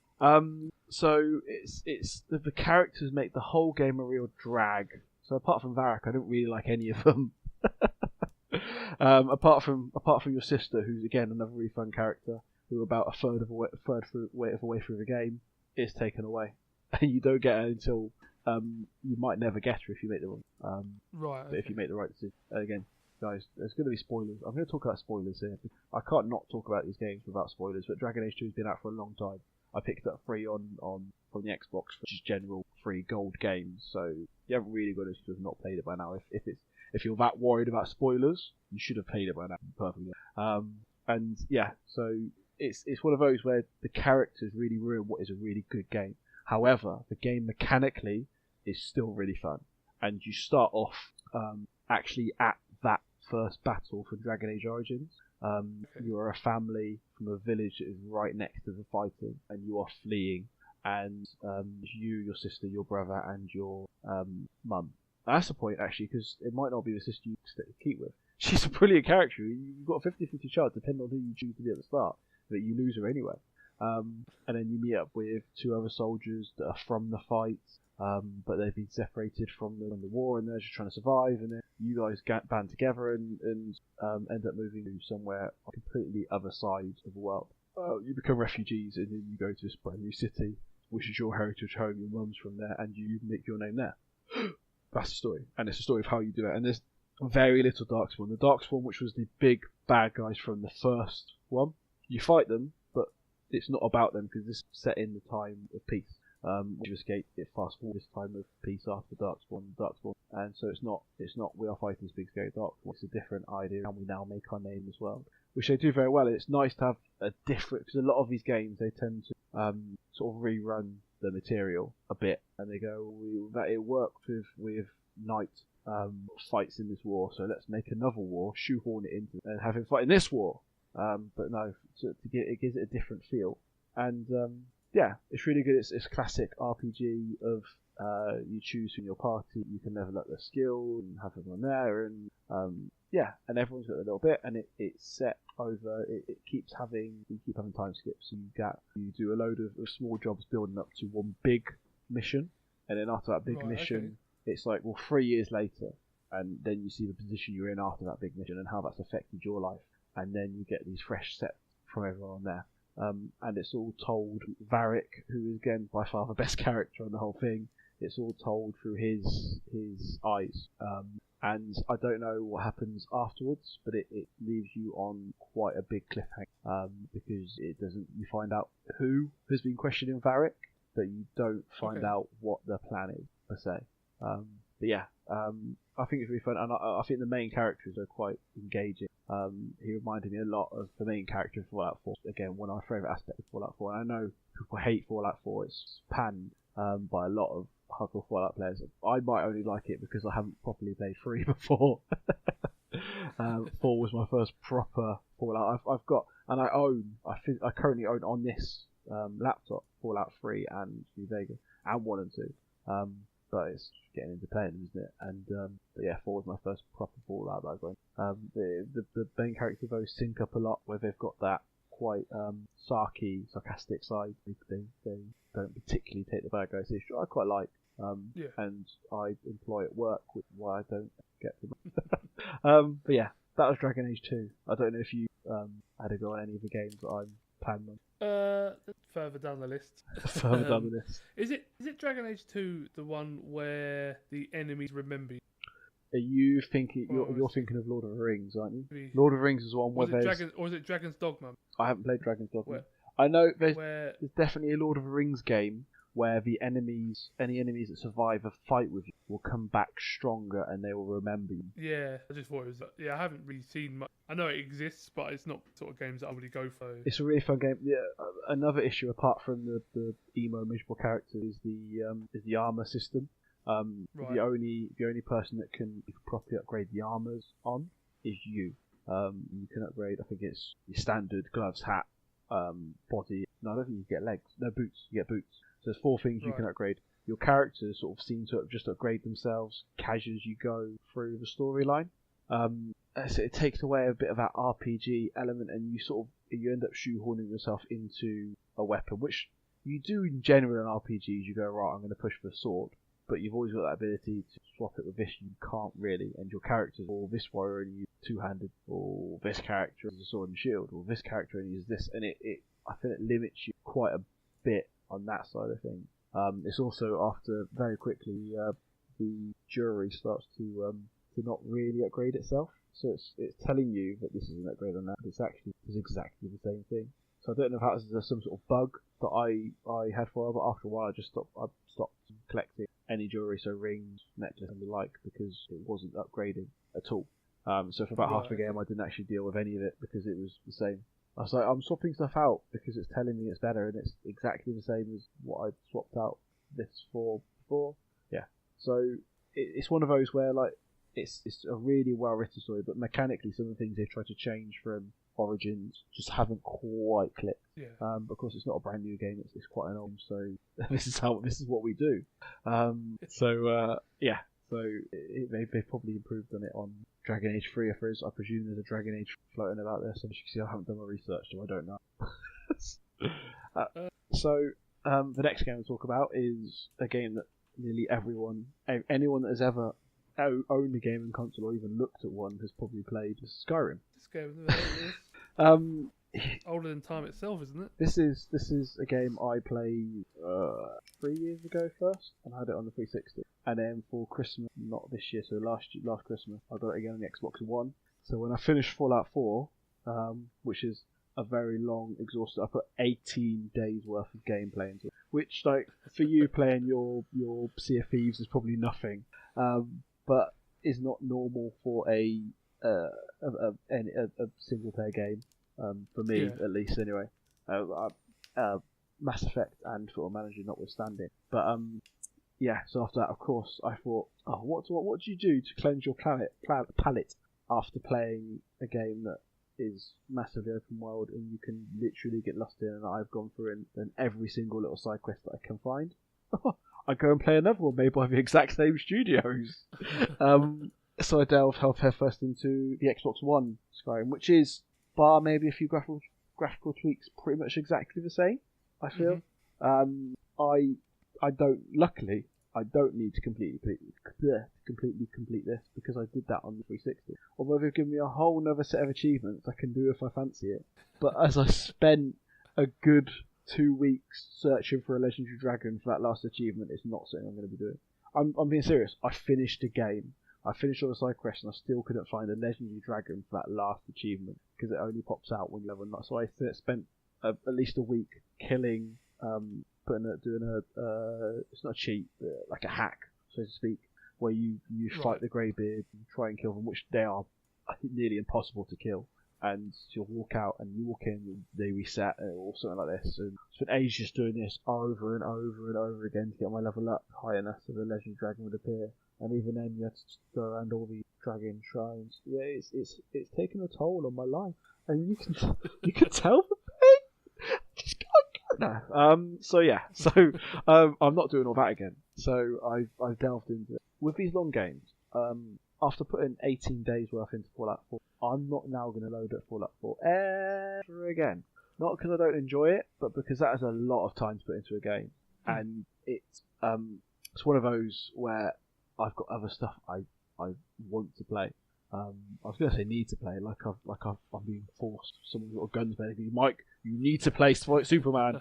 But yeah, so I'm not going to put myself through 18 days worth of gameplay. But because this was a new console, and I was like, yeah, sure, let's go and let's see if I can find anything. Play this through a different way. So you take, there's a civil war in there, so I went for the other side and conquered the Nords and all this side of it. So it's really nice to be able to play it a different way, and these RPG games have a different style of character as well. When I first played it, I got your bows, whatever else. This side I've developed what I call a battle mage, which is basically my magic ended up being. It's never one of those. This is one of the things I found on YouTube. You've got this whole world of guys that go on Skyrim and go, "This is our perfect battle mage build or warrior mage." They've got different names for how they're differently stacking these characters and all these. For this one, you get this perk at this point. Because you need it to move in this direction, then you've got to get this kit, so you've got to go here to kill this guy to get this specific helmet because it works. I cannot be bothered with all that stuff, and I don't know how people enjoy their game. And it's one of those things. I think it's really fun to listen to see how someone else would play the game. And you might go, oh, you know what? I didn't think that. That's a really good idea. But I couldn't imagine just following the exact how someone has played the game for me. Yeah. What do you think about the VR port? I mean, obviously you haven't played it, but do you think that would be something cool to play and try? I do. I could imagine it would damage some of the areas around you if you haven't got a big enough space to play it in. I'm sure you'll see if he's bad, but if you're trying to wave a sword at a dragon that is flying around you, I could fully imagine I'd take out my bookshelf and there's TVs falling down to the ground, and I haven't indulged in VR at all because I'm not silly enough to think that I could afford a rig or anything that could even remotely run VR properly. And this is something that if you're going to do it, I feel like you need to do it properly. You can't half this. You need to jump into it. And I've only just in the last year or so, maybe a year and a half, invested in a proper laptop. That actually I was buying, and it still feels weird for me to say that I was buying So I thought it was a maximum £300 for a laptop, which to me is still a lot of money, Yeah. but in laptop Yeah. terms isn't. And it was sort of a bit of a false economy. After 2 years, it's sort of clapped out and it's struggling. And I play a lot of FM. I put a lot of strain on this laptop. I'm recording these podcasts. I've got everything else running on it. And literally from the moment I get home, my laptop goes on, and it goes off from the moment I go to bed. And on my days off, if I'm around the house, that's it. It's on all day. And there's something, I can't remember where it was pulled up, but it might be on Discord. FM has been played for 7 hours, and that's not me. I'm not sat on a chair staring at FM all day. I'll leave it on while cooking my dinner or cooking my lunch. I'll leave this bacon in the pan for a little bit. I turn around and go, right, I'll go for a few days and it's on the table next to it. And it's sort of all that, and I'm doing the housework, and I've got it hooked up to the TV so that I can wander around while the game's on, so I can still see what's going on. But I'm also, so it's one of those. I put a lot of pressure, so this is a laptop that was heavily recommended by quite a few of my FM friends, which cost me. I could have got a more expensive version, also could have got a cheaper version, but this set me back £850. This. And I'm sure whatever you're sat on recording this show is worth far more than this. But that was a lot of money for me. Probably not a lot more. In all honesty, I built it together as a win. Yeah. It's probably not much. I'm probably like in all over. So it's not a massive jump. Well, if I say where I was before, so after my laptop that we would have been recording the last of our episodes on, that met an unfortunate, which we talked about before the show, and I will not say it on the show what happened to that laptop. I with very little money and desperate for something to play FM on, I brought what I thought was one of the what's the word for it? It can be a tablet and a laptop. Okay. And I did the research on it, and they said this is the best one of these that money can buy. It's still upstairs, it still runs. It is battered. It is like the touchscreen doesn't. It can't be a tablet anymore because the touchscreen doesn't work. None of the USB ports work on it, and half the keyboard doesn't work anymore. But I had that, and that could run FM just about, and it got me through. It was slow, and I couldn't load up many leagues. The small amount of leagues I would have had loaded up had it on 1 star or half a star performance out of 5 you get when you first load it. It tells you fast, but I couldn't play Civilization 5 on it, which is a big issue. It's one of my favourite games, and I'm going to talk about Civilization 6 last on my list to talk about, but I might bump it up to after this. And that cost me I think £200 on an Amazon Black Friday deal. It was a brilliant laptop, and it's still great for traversing, but the issue was that we were told that FM 19 was going to be a fair bit more processor heavy, and I was like, this ain't going to cut it. So I knew that I had to, and I had a bit of money saved up, so I was like, you know what, I'm going to go for this, and it's how do I get on to talk about this? VR stuff. So yeah, VR Skyrim. I did say I was going to end up rambling about something else, and I have just gone on rambling about it. If you've listened to this podcast before, you know what I'm like. If you haven't, then hi, welcome. This is how these podcasts go. So VR Skyrim. I really like the idea, and I think that is the future of gaming. I think that's where we're heading. I don't know if you've watched. Do you watch The Orville? No. So this is Seth MacFarlane. Have you heard of it? Yeah, no, I know. I haven't seen it. So this is by Seth MacFarlane, Family Guy creator, and it is basically a rip-off of Star Trek. It's a parody of Star Trek. Now, I've never managed to get into Star Trek. It's not my scene. Just in the way that I regularly upset a lot of my friends by the fact that I don't like Star Wars. But yeah, so this is, and in there they have big simulators. So you go in there, and it's this sets up a program, and you believe you're in there. And I think eventually we'll get to this, and I don't know whether it's something that will plug in and will be in your heads or what, but I think VR is that sort of step towards it, and I'm talking as you probably won't, but I think that's eventually that will be gaming, and it'll be this immersive world, and I think VR is the step in the right direction towards that. If it means that I'm trying to slay a dragon, and my girlfriend decides to walk past me at the time, and I then get a punch back because I've accidentally just clipped around the back of her head.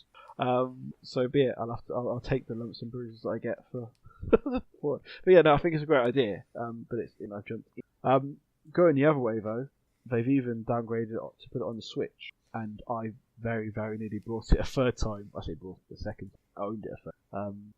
Just for the novelty of being able to play it on. Yeah. Even though I quite be the game that I was playing, or definitely the game I was playing, Xbox One, maybe slightly similar to 60, not quite as big in handheld. But just the novelty of being able to play it on the Switch meant I needed it again. Sounds like you with Grand Theft Auto 3 times. Just a quick one, and I could wait until after the podcast to say this. But I'm gonna mention it now. I still play a game that you introduced me to in its I reckon I know beta what it is. stage. God, can you tell me what game it is? I want to feel like it's faster It than is light. faster than light. I still play it. I haven't unlocked any more than 3 cruises. I'm still rubbish at it, but I still. Oh mate, I'm terrible. At Every it. now and They got what? they got a new game out there. I can't remember what it's called. Yes, because they sent me. I loaded it up faster than light, and they sent me a message and try a new game. And I was like, but guys, I haven't even finished this yet.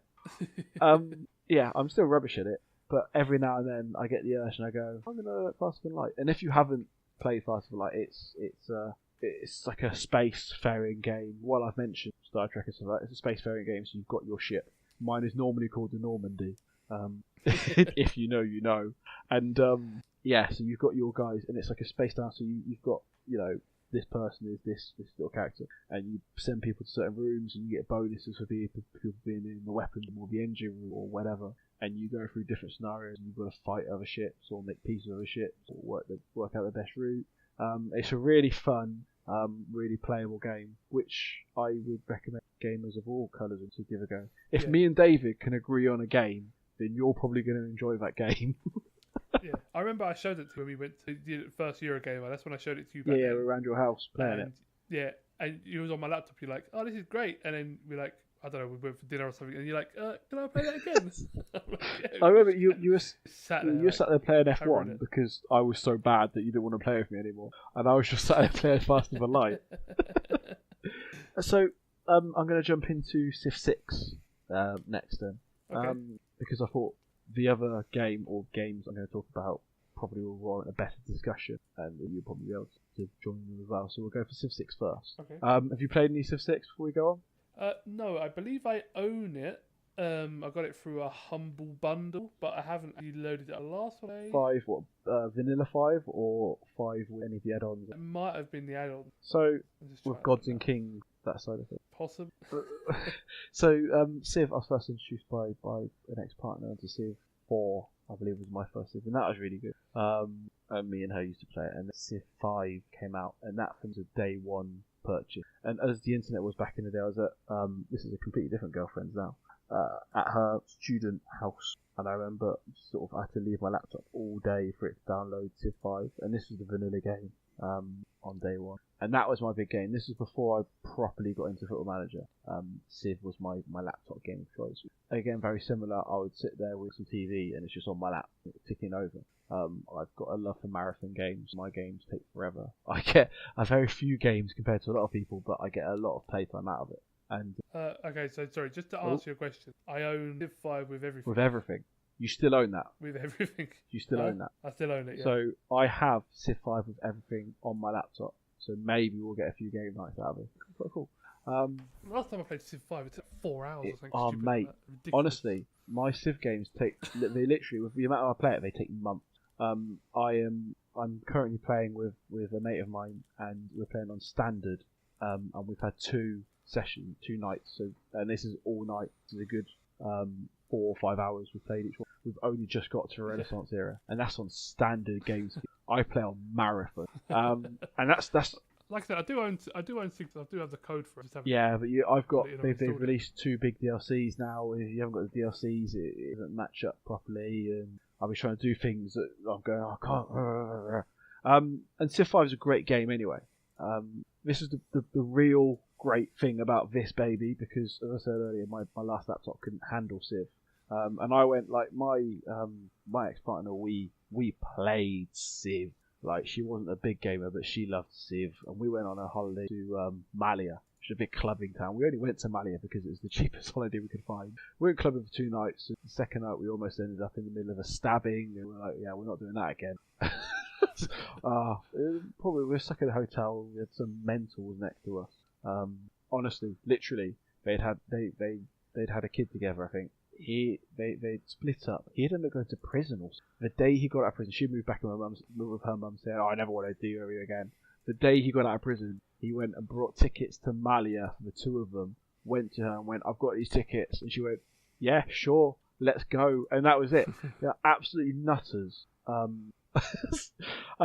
Nice enough when you're talking to them. Absolute nutters. And everyone's really got us into stabbing. Honestly, I had to pull this bloke off, glad, determined, looked like someone that had stabbed his brother or whatever rubbish. Anyway, yeah, we spent most of our holiday reading Game of Thrones books and playing Civilization 5.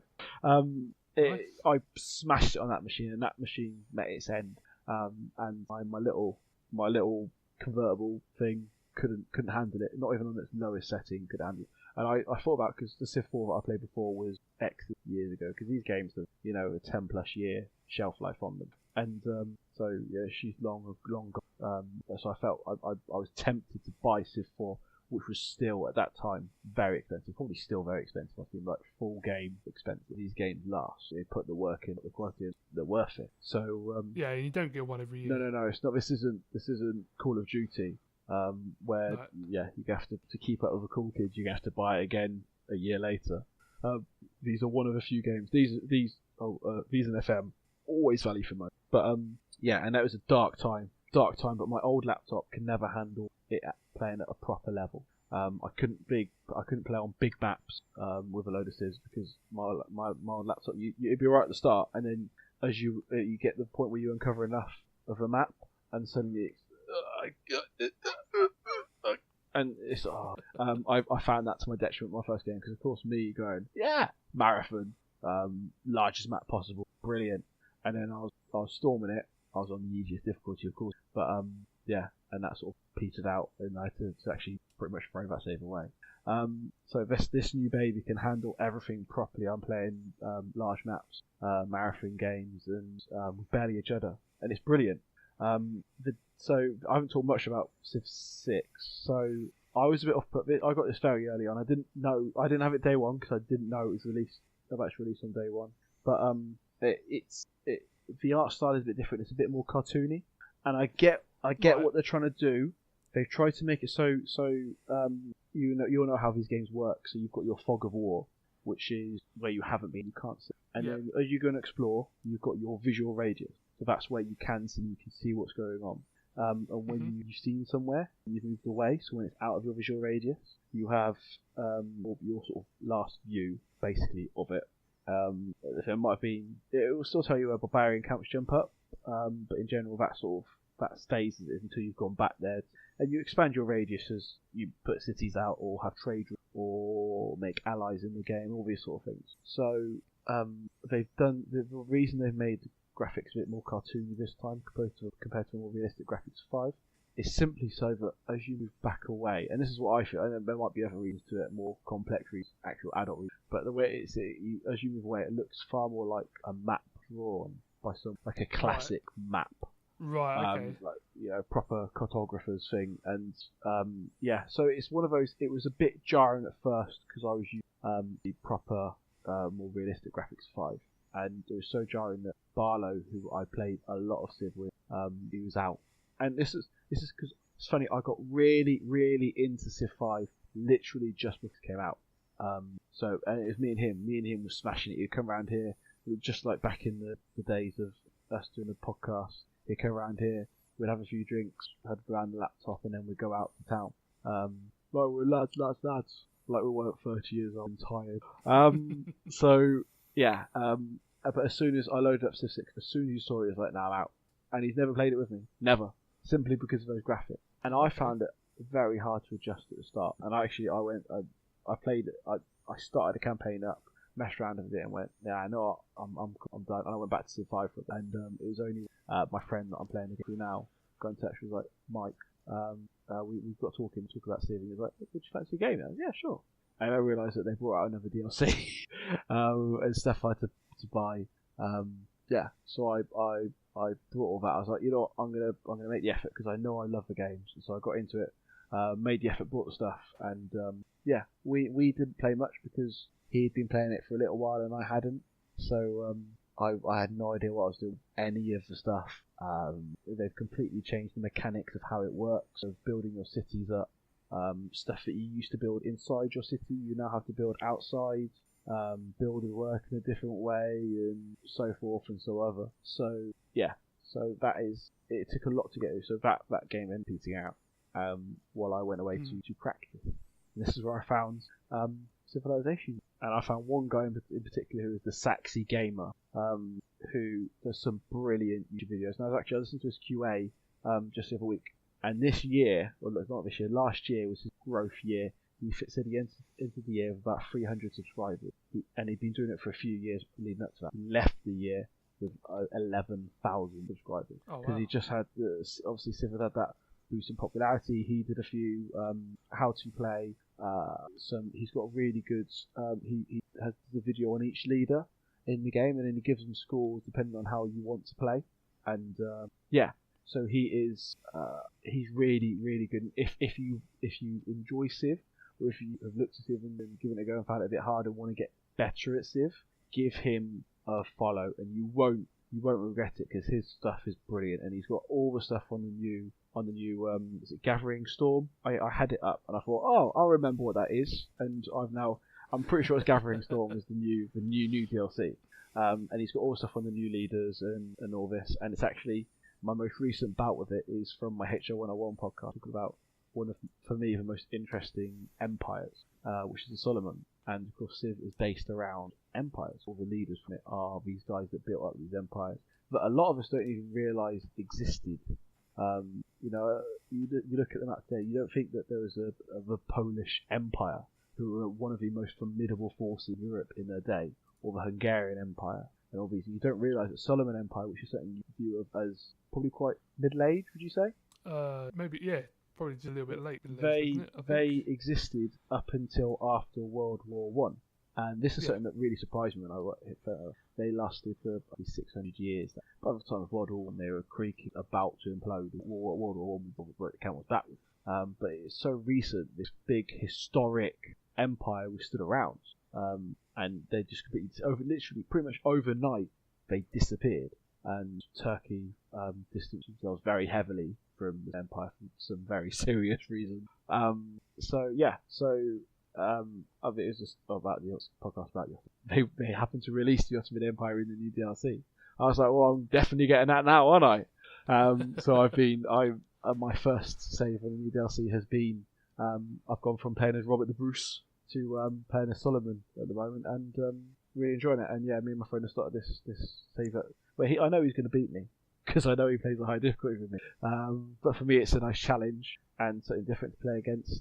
And for him, it is someone that is a little bit better than the AI that he's normally used to going up against. But yeah, that's my rambling talk about Civ 5. The 6 one. It's a great game, and it is quite intensive if you're doing it in the large scale. You can still do smaller maps and still have great fun with it.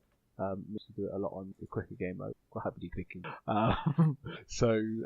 We used to play on the quicker, and we still loved it, and we still got through. I've played more games with her in that short period of time than I have in my entire Civ playing life on my own because of the games I play.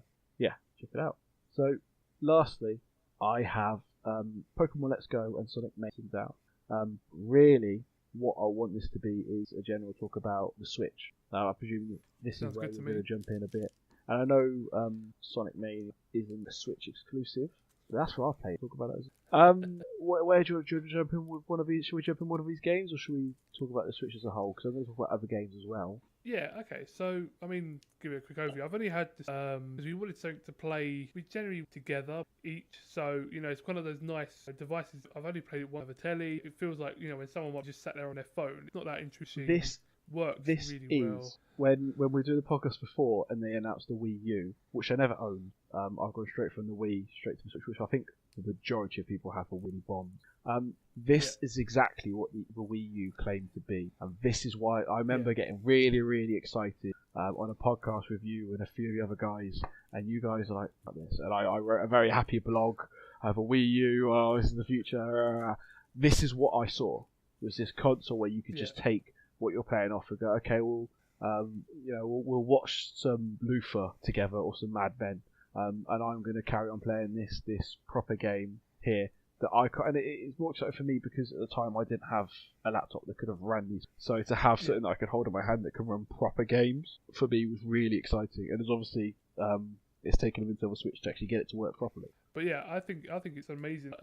Just the way that the Joy-Cons work and the accessories of it work, and how you can have other people work. Like I saw an amazing on Reddit, a guy Switch and other people. Turned out he had the latest software update and had been traveling. Obviously, hadn't connected to the internet from, and they couldn't play with it because he was on 2.1 and they're on. But the Switch allowed him to update all the others, so they all had the latest firmware from. What they've made sure to do with the Switch is, I presume you had a Wii like I did. So Yeah. the Wii was great for what it did, and it was revolutionary. But the issue was once you took a step away from those games, the actual Wii itself was really clunky and really hard to use. It was a pain to get it to connect to the internet. It pertained to have apps like BBC iPlayer, but they never worked properly. It was very hard to add friends. You had a massive code you had to add in, and it was hard to find on your console. It's hard to get to, and then it didn't really sync up properly. And it was never so. It was great. It was great for what it did, and what it did was revolutionary. But past that, it was a real horrible, clunky thing to use. A socially built for the internet. That stuff was sort of tacked on afterwards. It did what it set out to do very well, and that was motion to game extremely well. Yeah, it did. But it did. The other stuff and of afterthought. It did. Yeah, it did one thing very well, and it had a very small range of games. It wasn't a big single player gaming machine because they didn't have those. It did family fun motion control games very well. My parents still have First Switch, and they still play First Switch. We still have parties where they get the Switch out, and we all play a bit of Wii Party or whatever else on it. So and again, I can't comment on you because I didn't. I was never in a financial 201. After the initial buzz that I had, no one else really had the same buzz that I had for it. I'd like to think that I was a very forward-thinking, almost revolutionary figure back in my day that saw the world in a way that it could be. No, but well, we just all saw it for what it was. So that didn't take off, and there was never a reason to get it. So the Switch, I let pass me by like I let a lot of them. This is passing over because I'm not just buy console. I'm not in a position where I can upgrade my Xbox One Pro to whatever the flavour of that small graphical. It's just not a possibility. So it was only when they announced at E3 about Pokemon Let's Go, and a little bit of Wii came out, and I was very excited. I got in touch with Barlow, and we screamed like little girls, and he said, well, I'm going to have to get a Switch after that. And this is a man that refused point blank to go anywhere near the Wii. Honestly, you just say Nintendo Wii near him, and he'd shriek, like you've just brandished garlic at a vampire. And that was his response. Well, I've got to get a Switch now. He was very much into Pokemon Go. I wasn't. And again, I won't spend too much time on Pokemon Go. I've done a podcast trying to talk about Pokemon Go. I've done a video reviewing Pokemon. But yeah, Pokemon Let's Go, sorry, not Pokemon Go. I was never that into Pokemon Go itself. Pokemon Let's Go. And so that was where I decided to buy it, and that was the same issue where they announced Fallout 76, and we got very excited about playing a Fallout game together, which hasn't happened very.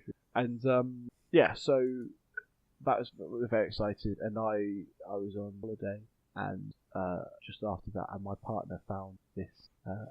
First of all, she's like, "No, you're not getting another console just for a Pokemon game. It's not happening." But as a family, the three of us, me, her, and really quite enjoy playing games like Mario Party.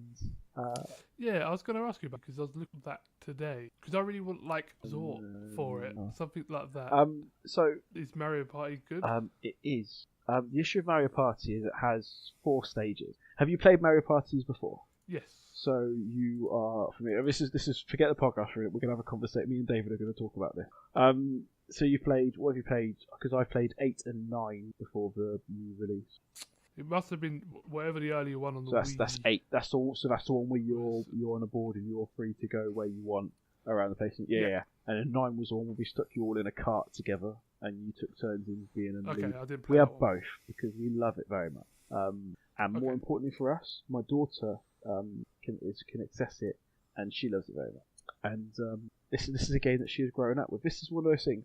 You know, when we talk about the games that we played as a kid that had a big impact on it, Mario Party and Mario Kart are going to be two games because they had a big impact, which she very much loved. And so as soon as she saw that there's a new Mario Kart, which looked very good, she suddenly changed her mind, and so the Switch was a half birthday present for her. Oh, nice.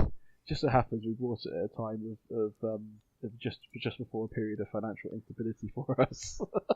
But we had a long period of struggling for money wise. But we had the Switch, so it didn't matter. They could turn off our heating, but we had the Switch. So it wasn't the best timed purchase I've ever made. But it has. We talk about getting our money's worth with Relative and FM. The Switch is definitely so. It is definitely paid for this, and it's not even like it's shot down. I've been looking today at. I've got a docking station. I haven't bought them. I've got them. I'm looking. And going through that, you see the Pokemon Let's Go Pikachu Switch, and that is the same price as we bought the Switch with Mario Kart. So it's not. We've had this. It's well worth it, and you've got a lot of play out of it, and it's not going to lose its because it's something that's still growing and still the potential. And it's weird, like while the 1 and the 4 they seem to be gearing up for the next stage already, the Switch is still very much growing and still showing what it can do and release its potential. And they've had games stuff like the Super Smash Bros that's come out. I haven't. Yep, which is very good. I haven't been able to get Odyssey or New Zelda yet. And I'm someone I've never played Zelda before. I never had any interest, but the Switch has piqued my interest. And apparently, Zelda was a game of a winner, a game of the year nomination, not a winner in a lot of places. Yeah. And so it's done enough to pique my interest. I haven't bought it because it's still these games are still pretty much full price. These are how good they are. Even discount only like £2. No, I've got these on watch lists, and every now and then I go, I'll see how much Mario Party is. Oh, okay, it's that much. Cool. The main downside is, and I don't know if it's a different bundle or not, but when you buy it, you only get the Joy-Cons. Joy-Cons are very expensive. Look at them now, and we bought the 2 extra we bought straight away because we're like, well, we can't just have 2. We're a family of 3, and I'm going to have family coming around also to play this. So we're out, and that cost us £70 from Sainsbury's to get 2 more Joy-Cons. I'm looking at them now, and the Joy-Cons I'm looking to buy, because unfortunately one of our Joy-Cons has died.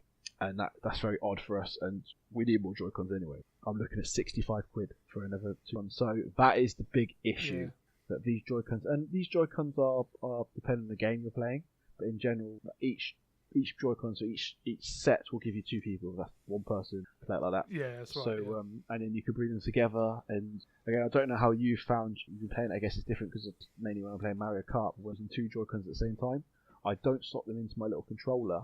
I have them free. So I'll be sat there, and so I've got them apart from each other. One hand just sort of chilling and playing. My missus she can't deal with that. She can't understand how, she has to have them in the controller and properly set up in front of her so she can do.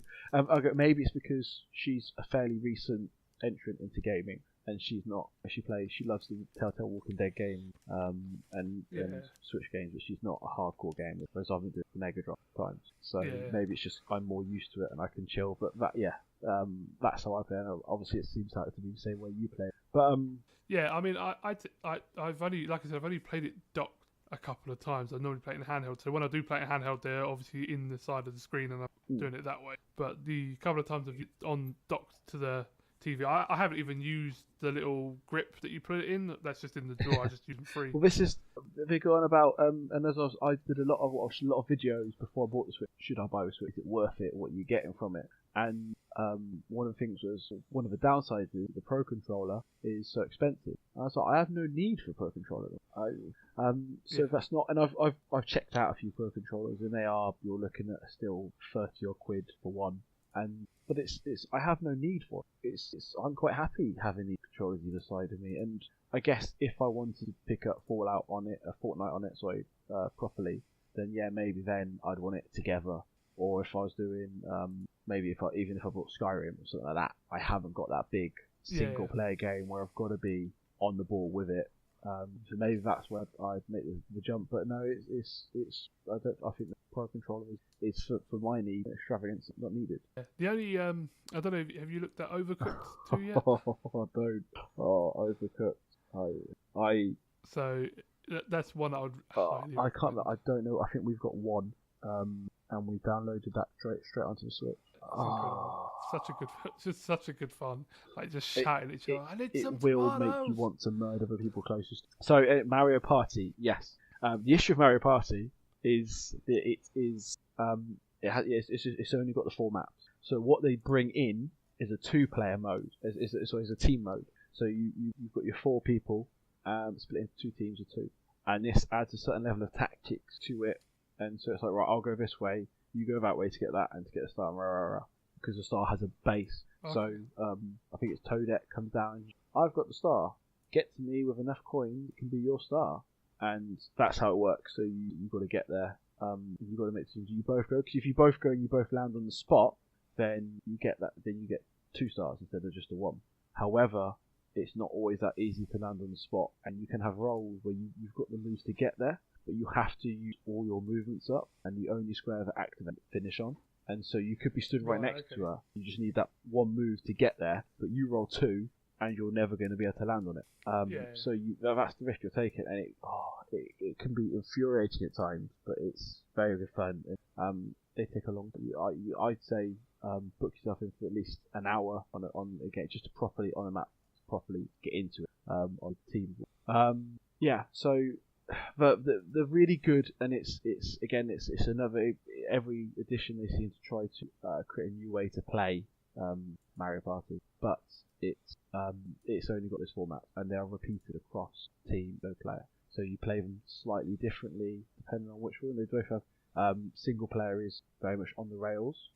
You to go left or right at certain points, but that is where you're. Whereas something like where team 1 is very much board. So you can go 5 steps. You can choose sort of around you, firing walls, but you can choose around you where you go. And you can pick up things that can help you, end up a load of allies that will help you in minigame. And then you've got other stuff. There's a canoeing one where you're there's 4 of you sat in the canoe, and you choose the paths to go down, and you've got to work together to make sure you're hitting the extra time. In the mini games, which then give extra time themselves.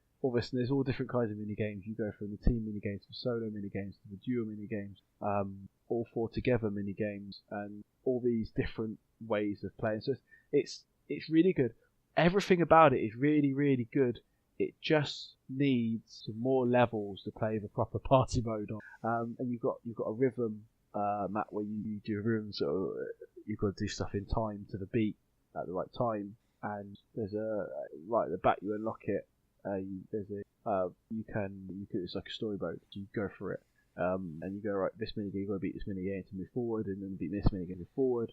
And at the end, you meet the boss. You've got to beat the boss on boss minigame to collect that boss, and that's how you unlock a lot of characters. So as I said, they do what they do really well, but there is just a small dearth of maps. And I think it could do with mini games as well. In some of its aspects, it's certain style of mini games you've only got like 6 or so. That's fine. If you just do with a bit more widening, what it could really do is and I would quite happily drop £5, maybe even £10 on a nice little DLC. It just adds a little bit more to it.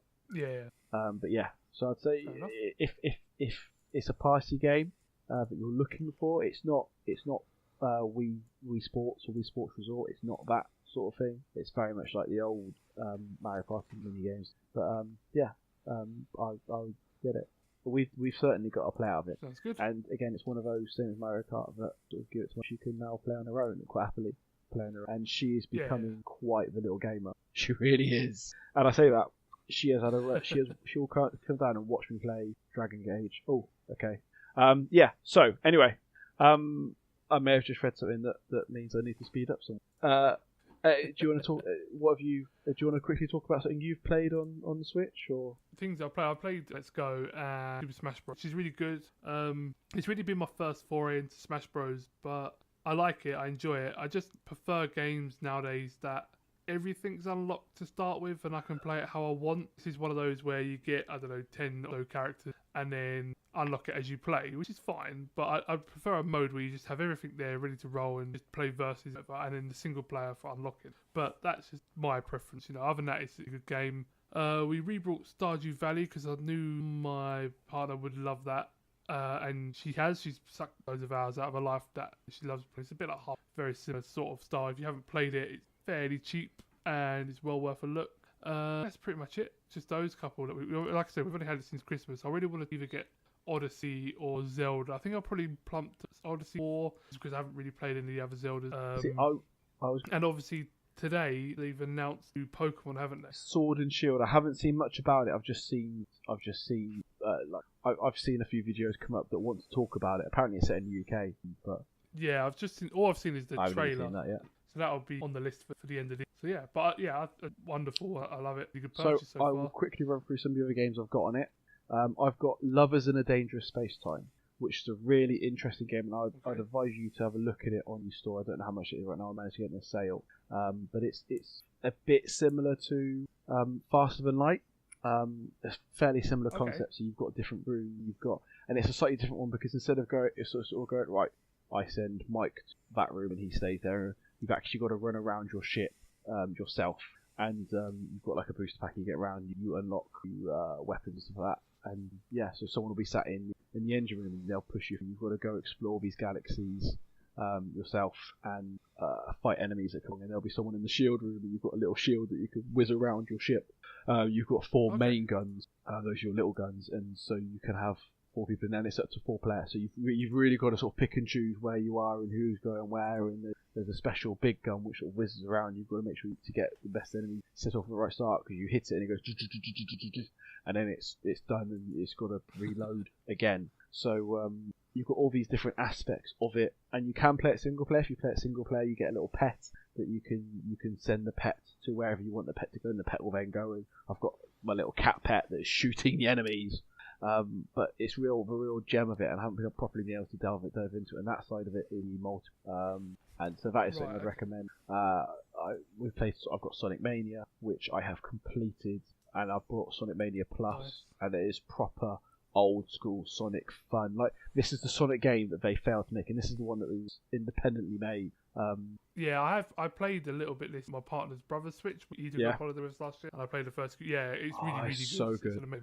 Anyone that has ever enjoyed Sonic in any way, shape, or form, go. And I've got, I've enjoyed Sonic because I had a picture taken with Sonic when we first went to Eurogamer, and I looked so happy. So yeah. So that's a really good game, and it adds some lesser known characters in as well. You've got your Sonic, Tails, and your Knuckles. All have their own special. Like Tails can fly, Knuckles can glide and climb up walls, and Sonic can jump higher than anyone else and go faster. But you've also got I won't say who because I can't remember, but you've got 2 other characters you unlock Mania Plus. They're really interesting and have their own ability as well. At a different level, which adds. And I'm still playing it. It was only a few weeks, so I picked it up again just to smash through a bit. Mario Kart is our family favourite. We all get behind that and enjoy that. But Mario Kart is Mario Kart. It's always that. Always gonna be very similar to it. And that is of an Overcooked is the only I've got Worms. Actually, the other one that I picked up fairly was Rocket League. So I've got that on the Xbox One. Again, Rocket League is good fun. So. Is that one of the ones you can play cross-platform? I believe so, or they've only just made it so. One of all the big multiplayer games are moving into that now. Now it's been confirmed. Now it's a thing. So Rocket League is great fun, but again, it's one of those games you've got to have that social aspect. So now we've got it. Shall we wrap up? I think we should. I mean, we're approaching 3 hours. You might have to cut this into 2 halves. I don't tend to like editing stuff. I had to edit the last one because we had my internet went down in the middle of it twice, so we had 2 big chunks of and it was really funny listening to it again to edit it because I was going hello, Mike, Chris, what's going on? Hello. So normally I just sort of cut the bits out, truncate silence, and whack it in together with bits. So yeah, anyway. Social media links and stuff. This is only the 2nd episode where I've actually had all this written down at the bottom, so I can actually do it properly. Would you, as the guest, would you like to go first? Yeah. So I'm on Twitter at BoosterDQ, which is pretty much my gaming handle. My channels are Boost on Gaming. It's twitch.tv/ on gaming underscores in, and youtube.com/boost on gaming altogether. You can find the stuff that I read already and sewed in. And also you can. So we used to do this. I used to sit down and give out my Steam tag and my Xbox tag, and I don't give you out any of that. What I am going to give you is my personal Twitter and Instagram, which is Brazier25. That's Brazier25. Twitter, you can hear me moaning about football. I put a little FM in there, but I'm planning the release of FM to cut that from there and create a separate account, which I'll then plug on this podcast if I'm still doing it by that point of this year. So I will moan about football or gaming, or I was moaning about recipes the other day. Hear me moan. I might moan about politics sometimes when I fancy an argument. On my Instagram, you all can follow me. I post a lot about beer. I post some food, bits and bobs, which I'm trying to do a bit more of. I did have a Life Junkies Instagram, but we've got rid of that because that's just not working. So that is basically the Life Junkies. So that's Brazier25. You can find the Life Junkies on Twitter, which is @the_Life Junkies. And then the Life Junkies on Facebook, which is actually written down properly this time. It wasn't last week. That's the Life Junkies 25. It's @the Life Junkies 25. You can also find our website, thelifejunkies25.wordpress.com. You can find back episodes of this podcast on YouTube. Again, search us. I should have had a YouTube link up or thing on here. But you can find our YouTube. That's got videos that I've done. That's got the back end episode of the podcast. If you are listening to the audio, then go to YouTube so you can listen to more if this is your first time listening to us. If you are on YouTube, then in the last 20 seconds of this episode, the podcast playlist will come up on top. It will also come up on top. Well, it's on the bottom now because I've got social media on the top. It will also come up on the bottom is my newest YouTube video, which is my Cambridge Champions League final. We managed to luck in our favourite Champions League to the final against Barcelona. So if you want to see how that went, that's a bonus before the blog about it goes up on next Monday. So check that out. That will also be on the blog. That will also be on the bottom of this video somewhere in the last 20-ish. So and go see how my boys did. Right, I talked a lot and I talked very quick. Are we done now? I think we're done. Brilliant. I have no idea how long this podcast will end up being.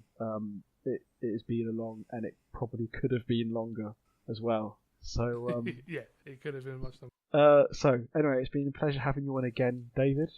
Yes, thank you very much for inviting me. Yeah, it's been really good catching up. And I hope everyone else enjoyed it. So goodbye. Goodbye.